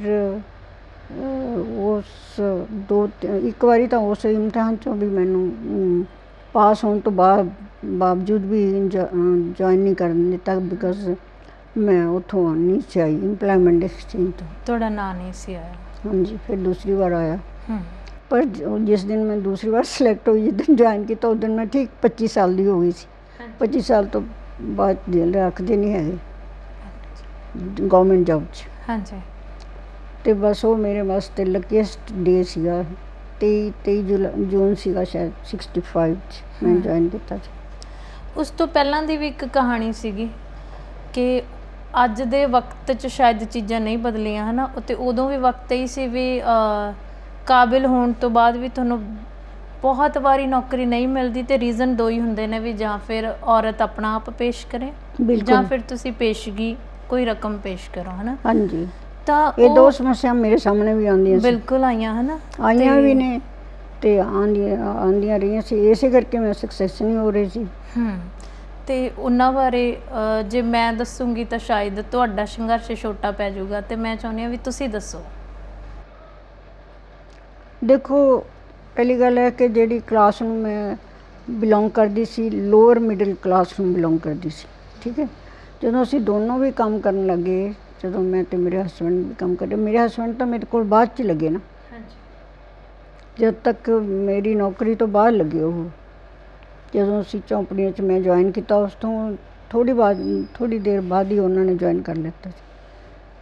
ਅਤੇ ਉਸ ਵੇਲੇ ਤਾਂ ਜਦ ਤੱਕ ਮੇਰੀ ਨੌਕਰੀ ਨਹੀਂ ਲੱਗੀ ਸੀ, ਜਦ ਤਾਂ ਬਿਲਕੁਲ ਅਸੀਂ ਹੈਂਡ ਟੂ ਮਾਊਥ ਸੀ। 1 ਪਾਈਆ ਦੁੱਧ ਸਾਡੇ ਘਰ ਆਉਂਦਾ ਸੀ, 8 ਆਦਮੀ ਅਸੀਂ ਚਾਹ ਪੀਂਦੇ ਸੀਗੇ। ਹਾਂਜੀ। ਅਤੇ ਸਾਡੀ ਸਮਾਜ ਵਿੱਚ ਵੀ ਜਿਹੜੀ ਵਿਚਰਨਾ ਸਾਡਾ ਸੀਗਾ, ਮਤਲਬ ਬਿਲਕੁਲ ਲੋ ਤਬਕੇ ਦਾ ਸੀਗਾ। ਅਸੀਂ ਜਿਹੜੇ ਮਕਾਨ 'ਚ ਰਹਿ ਰਹੇ ਸੀ, ਉਹ ਵੀ 15 ਰੁਪਏ ਮਹੀਨੇ ਦਾ ਮਕਾਨ ਸੀਗਾ ਨਾ, ਜਿੱਥੇ ਉੱਥੇ ਪਹਿਲਾਂ ਝੌਂਪੜੀਆਂ ਤੋਂ ਬਾਅਦ ਜਿਹੜਾ 15 ਰੁਪਏ ਦਾ ਅਸੀਂ ਲਿਆ। ਮੈਂ ਸਮਝਦੀ ਹਾਂ ਜੇ ਮੈਂ ਅੱਜ ਇਹ ਸਟੋਰੀ ਸੁਣਾਉਣੀ ਆ, ਲੋਕਾਂ ਨੂੰ ਚੰਗੀ ਨਹੀਂ ਲੱਗੇਗੀ ਸ਼ਾਇਦ। ਨਹੀਂ, ਮੈਂ ਸੁਣਨੀ ਚਾਹੁੰਦੀ ਹਾਂ, ਕਿਉਂਕਿ ਮੈਨੂੰ ਲੱਗਦਾ ਹੁੰਦਾ ਵੀ ਉੱਥੇ ਹਰ ਵਾਰ ਆ ਕੇ ਜਦੋਂ ਤੁਸੀਂ ਆਪਣੇ ਘਰੇ ਪਰਤਦੇ ਹੋ ਤਾਂ ਤੁਹਾਡੇ ਜ਼ਿਹਨ 'ਚ ਇੱਕ ਚੀਜ਼ ਆਉਂਦੀ ਹੁੰਦੀ ਸੀ ਵੀ ਮੈਂ ਖੁਦ ਨੂੰ ਖ਼ਤਮ ਕਰਾਂ ਅਤੇ ਆਪਣੇ ਬੱਚਿਆਂ ਨੂੰ ਵੀ ਖ਼ਤਮ ਕਰ ਲਾਂ, ਹੈ ਨਾ। ਅਤੇ ਜਦੋਂ ਤੁਸੀਂ ਉਸ ਸਟੇਜ ਤੋਂ ਆ ਕੇ ਮੁੜਦੇ ਹੋ, ਅੰਤ ਵਾਲੀ ਸਟੇਜ ਤੋਂ ਆ ਕੇ ਮੁੜਦੇ ਹੋ, ਤਾਂ ਸੱਚੀ ਤੁਹਾਡਾ ਹੌਸਲਾ ਇੰਨਾ ਵੱਡਾ ਹੁੰਦਾ ਕਿ ਉਹ ਦੂਜਿਆਂ ਨੂੰ ਕਿਹਾ ਜਾ ਸਕਦਾ, ਦੂਜਿਆਂ ਨੂੰ ਦੱਸਿਆ ਜਾ ਸਕਦਾ। ਅਤੇ ਮੈਂ ਚਾਹੁੰਦੀ ਹਾਂ ਵੀ ਤੁਸੀਂ ਇਸ ਚੀਜ਼ ਬਾਰੇ ਗੱਲ ਕਰੋ। ਜ਼ਿੰਦਗੀ 'ਚ 2 ਵਾਰ ਮੈਂ ਕੋਸ਼ਿਸ਼ ਕੀਤੀ ਸੁਸਾਈਡ ਕਰਨ ਦੀ, ਲੇਕਿਨ ਬੱਚੇ ਤਾਂ ਸਾਹਮਣੇ ਆ ਜਾਂਦੇ ਸੀ ਨਾ। ਮਾਂ ਨੂੰ ਅਤੇ ਬੱਚਿਆਂ ਤੋਂ ਵੱਧ ਕੁਛ ਹੁੰਦਾ ਨਹੀਂ। ਬਿਲਕੁਲ। ਅਤੇ ਮੈਂ ਇਹਦੇ 'ਚ ਪਿਓ ਦਾ ਵੀ ਕਸੂਰ ਨਹੀਂ ਸਮਝਦੀ, ਕਿਉਂਕਿ ਉਹ ਆਪਣੀ ਏਜ ਦੇ ਮੁਤਾਬਿਕ ਉਹ ਆਪਣੀ ਜਿਸ ਤਰ੍ਹਾਂ ਜ਼ਿੰਦਗੀ ਜੀ ਰਹੇ ਸੀ। ਪਰ ਜਦੋਂ ਅਸੀਂ ਦੋਨੋਂ ਹੀ ਪਹੀਏ ਇੱਕ ਗੱਡੀ 'ਤੇ ਚੱਲਣ ਲੱਗੇ ਨਾ, ਫਿਰ ਸਾਡੀ ਜ਼ਿੰਦਗੀ ਅੱਛੀ ਹੋ ਗਈ ਸੀ। ਅਤੇ ਫਿਰ ਤਾਂ ਇੱਕੋ ਹੀ ਸਮੱਸਿਆ ਆਈ ਸੀ ਜਿਹੜੀ ਉਹ ਵੀ ਅਸੀਂ ਸਰਦਾਰ ਜੀ ਨੇ ਸੁਲਝਾ ਦਿੱਤੀ। ਮੈਂ ਤਾਂ ਸ਼ਾਇਦ ਨਾ ਉਲਝ ਜਾਂਦੀ ਸ਼ਾਇਦ ਉਹਦੇ 'ਚ। ਅਤੇ ਇਸ ਕਰਕੇ ਫਿਰ ਬਾਅਦ 'ਚ ਜਦੋਂ ਬੱਚੇ ਵਿਆਹੇ ਗਏ, ਸਭ ਕੁਛ ਠੀਕ ਹੋ ਗਿਆ, ਫਿਰ ਤਾਂ ਅੱਛੇ ਗੁੱਡ ਫਰੈਂਡ ਹੋ ਗਏ ਸੀ। ਫਿਰ ਤਾਂ ਅਸੀਂ 17 ਸਾਲ ਤੱਕ ਆਪਣੇ ਮੈਰਿਜ ਡੇ ਨੂੰ ਨਾ ਕਨੌਟ ਪਲੇਸ ਜਾ ਕੇ ਮਨਾਉਂਦੇ ਹੁੰਦੇ ਸੀ। ਇੰਡੀਆ ਗੇਟ ਬੈਠਦੇ ਸੀ, ਜਾ ਕੇ ਕਰਦੇ ਕੁਛ ਨਹੀਂ ਸੀ, ਕੁਲਫੀ ਖਾ ਕੇ ਆ ਜਾਂਦੇ ਸੀਗੇ। ਇਸ ਚੀਜ਼ 'ਤੇ ਵੀ ਆਪਾਂ ਗੱਲ ਕਰਾਂਗੇ। ਛੋਟੀ ਜਿਹੀ ਇੱਕ ਕਹਾਣੀ ਤੁਹਾਨੂੰ ਸ਼ਾਲ ਦਾ ਪੀਰੀਅਡ ਲੰਘ ਗਿਆ? ਨਹੀਂ, ਲੈ ਕੇ ਰੱਖੋ, ਬਹੁਤ ਸੋਹਣਾ ਲੱਗਦਾ। ਅੱਛਾ, ਚਲੋ। ਬਹੁਤ ਸਾਰੀਆਂ ਚੀਜ਼ਾਂ ਨੇ ਜਿਹੜੀਆਂ ਸਵਾਲਾਂ ਦੇ ਵਿੱਚੋਂ ਕਈ ਵਾਰੀ ਅਸੀਂ ਉਨੇ ਤਰੀਕੇ ਨਾਲ ਨਹੀਂ ਦੱਸ ਪਾਉਂਦੇ, ਕਿਉਂਕਿ ਸਾਡੀਆਂ ਭਾਵਨਾਵਾਂ ਉਹਨਾਂ ਚੀਜ਼ਾਂ ਨਾਲ ਜੁੜੀਆਂ ਹੁੰਦੀਆਂ ਨੇ। ਜ਼ਿੰਦਗੀ ਦਾ ਛੋਟਾ ਜਿਹਾ ਸਾਰ ਇਹਨਾਂ ਦਾ ਮੈਂ ਤੁਹਾਨੂੰ ਦੱਸਣਾ ਚਾਹੂੰਗੀ ਕਿ ਜਦੋਂ ਪਟਿਆਲੇ ਇਹਨਾਂ ਦਾ ਜਨਮ ਹੋਇਆ ਤਾਂ ਜ਼ਿੰਦਗੀ ਸੁਖਾਲੀ ਸੀ। ਮਹਿਜ ਇੱਕ ਛੋਟੇ ਵੱਡੇ ਮਸਲੇ ਇਹ ਹੁੰਦੇ ਨੇ ਕਈ ਵਾਰੀ ਜ਼ਿੰਦਗੀ 'ਚ ਕਿ ਦਾਦੀਆਂ ਜਾਂ ਦਾਦਿਆਂ ਦੀ ਜਿਹੜੀ ਉਮੀਦ ਜਦੋਂ ਪੋਤਿਆਂ ਲਈ ਬਹੁਤ ਜ਼ਿਆਦਾ ਵੱਧ ਹੁੰਦੀ ਹੈ ਤਾਂ ਉਹ ਕੁੜੀਆਂ ਨੂੰ ਉਨੀ ਤਰਜੀਹ ਨਹੀਂ ਦਿੰਦੇ। ਤਾਂ ਉਹੀ ਛੋਟੀ ਜਿਹੀ ਚੀਜ਼ ਇਹਨਾਂ ਨੇ ਬਚਪਨ 'ਚ ਹੰਢਾਈ, पर उस तो बाद बड़ी छोटी उम्र 'ਚ ਵਿਆਹ ਹੋਇਆ ਤਾਂ ਉਸ ਤੋਂ ਬਾਅਦ ਜ਼ਿੰਦਗੀ ਬਹੁਤ ਜ਼ਿਆਦਾ ਸੁਖਾਲੀ ਨਹੀਂ ਸੀ, ਕਿਉਂਕਿ ਕਈ ਵਾਰੀ ਹੁੰਦਾ ਕਿ ਜਿਵੇਂ ਉਹਨਾਂ ਨੇ ਆਪ ਹੀ ਦੱਸਿਆ ਕਿ ਜਦੋਂ ਦੋ ਜੀ ਛੋਟੇ ਹੁੰਦੇ ਨੇ ਉਮਰ 'ਚ ਤਾਂ ਕਈ ਵਾਰੀ ਸੋਚ ਆ ਜਿਹੜੀ ਨਹੀਂ ਰਲਦੀ, ਫੈਸਲੇ ਉਨੇ ਸੰਜੀਦਗੀ ਨਾਲ ਨਹੀਂ ਲਏ ਜਾਂਦੇ। ਉੱਥੋਂ ਇਹਨਾਂ ਦਾ ਸੰਘਰਸ਼ ਸ਼ੁਰੂ ਹੋਇਆ, ਕਦੀ ਨੌਕਰੀ ਲਈ, ਕਦੀ ਪੜ੍ਹਾਈ ਲਈ, 3 ਬੱਚਿਆਂ ਦੀ ਮਾਂ ਹੋਣਾ ਅਤੇ ਉਸ ਘਰ ਦੀਆਂ ਜ਼ਿੰਮੇਵਾਰੀਆਂ ਲਈ ਬਹੁਤ ਛੋਟੇ ਛੋਟੇ ਕੰਮ ਇਹਨਾਂ ਨੇ ਕੀਤੇ। ਮੈਨੂੰ ਲੱਗਦਾ ਕਿ ਭਾਰਤ ਦੀ ਪਹਿਲੀ ਸੇਲਸ ਗਰਲ ਹੋ ਤੁਸੀਂ, ਹੈ ਨਾ? ਹਾਂਜੀ ਹਾਂਜੀ। ਅਤੇ ਇਹਨਾਂ ਨੇ ਸੇਲਸ ਗਰਲ ਦੀ ਜੋਬ ਕੀਤੀ ਅਤੇ ਉਸ ਚੀਜ਼ ਬਾਰੇ ਵੀ ਆਪਾਂ ਗੱਲ ਕਰਦੇ ਹਾਂ। ਕਿਤੇ ਕਿਤੇ ਉਹ ਆਪਣੀ ਕਹਾਣੀ ਤੋਂ ਮੁੜ ਜਾਂਦੇ ਨੇ, ਕਿਉਂਕਿ ਸੱਚੀ ਗੱਲ ਹੈ ਕਿ ਆਪਣਾ ਸਫ਼ਰ ਦੱਸਣਾ ਇੰਨਾ ਸੌਖਾ ਨਹੀਂ ਹੁੰਦਾ। ਅਤੇ ਮੈਂ ਕੋਸ਼ਿਸ਼ ਕਰਦੀ ਹਾਂ ਕਿ ਜੋ ਚੀਜ਼ਾਂ ਮੇਰੇ ਜ਼ਿਹਨ 'ਚ ਨੇ ਜਾਂ ਜੋ ਸਵਾਲ ਤੁਹਾਡੇ ਹੋਣਗੇ ਤਾਂ ਉਹ ਸਾਰਿਆਂ ਦਾ ਉਹ ਜਵਾਬ ਦੇਣ। ਸੇਲਸ ਗਰਲ ਦੀ ਨੌਕਰੀ ਹੈ ਜਿਹੜੀ, ਉਹਦੇ ਬਾਰੇ ਪਹਿਲਾਂ ਆਪਾਂ ਗੱਲ ਕਰਦੇ ਹਾਂ, ਕਿਉਂਕਿ ਜਿਵੇਂ ਤੁਹਾਡੇ ਇੱਕ ਪਾਠਕ ਇੱਥੇ ਵੀ ਬੈਠੇ ਨੇ, ਉਹਨਾਂ ਨੇ ਬੜਾ ਇੱਕ ਭਾਵੁਕ ਜਿਹਾ ਕਿੱਸਾ ਸੁਣਾਇਆ ਕਿ ਦੀਵਾਲੀ ਦਾ ਦਿਨ ਸੀ ਜਦੋਂ ਬੱਚੇ ਸੌਂ ਗਏ, ਹੈ ਨਾ? ਤਾਂ ਉਹਦੇ ਬਾਰੇ ਮੈਂ ਚਾਹੁੰਦੀ ਹਾਂ ਕਿ ਤੁਸੀਂ ਗੱਲ ਕਰੋ।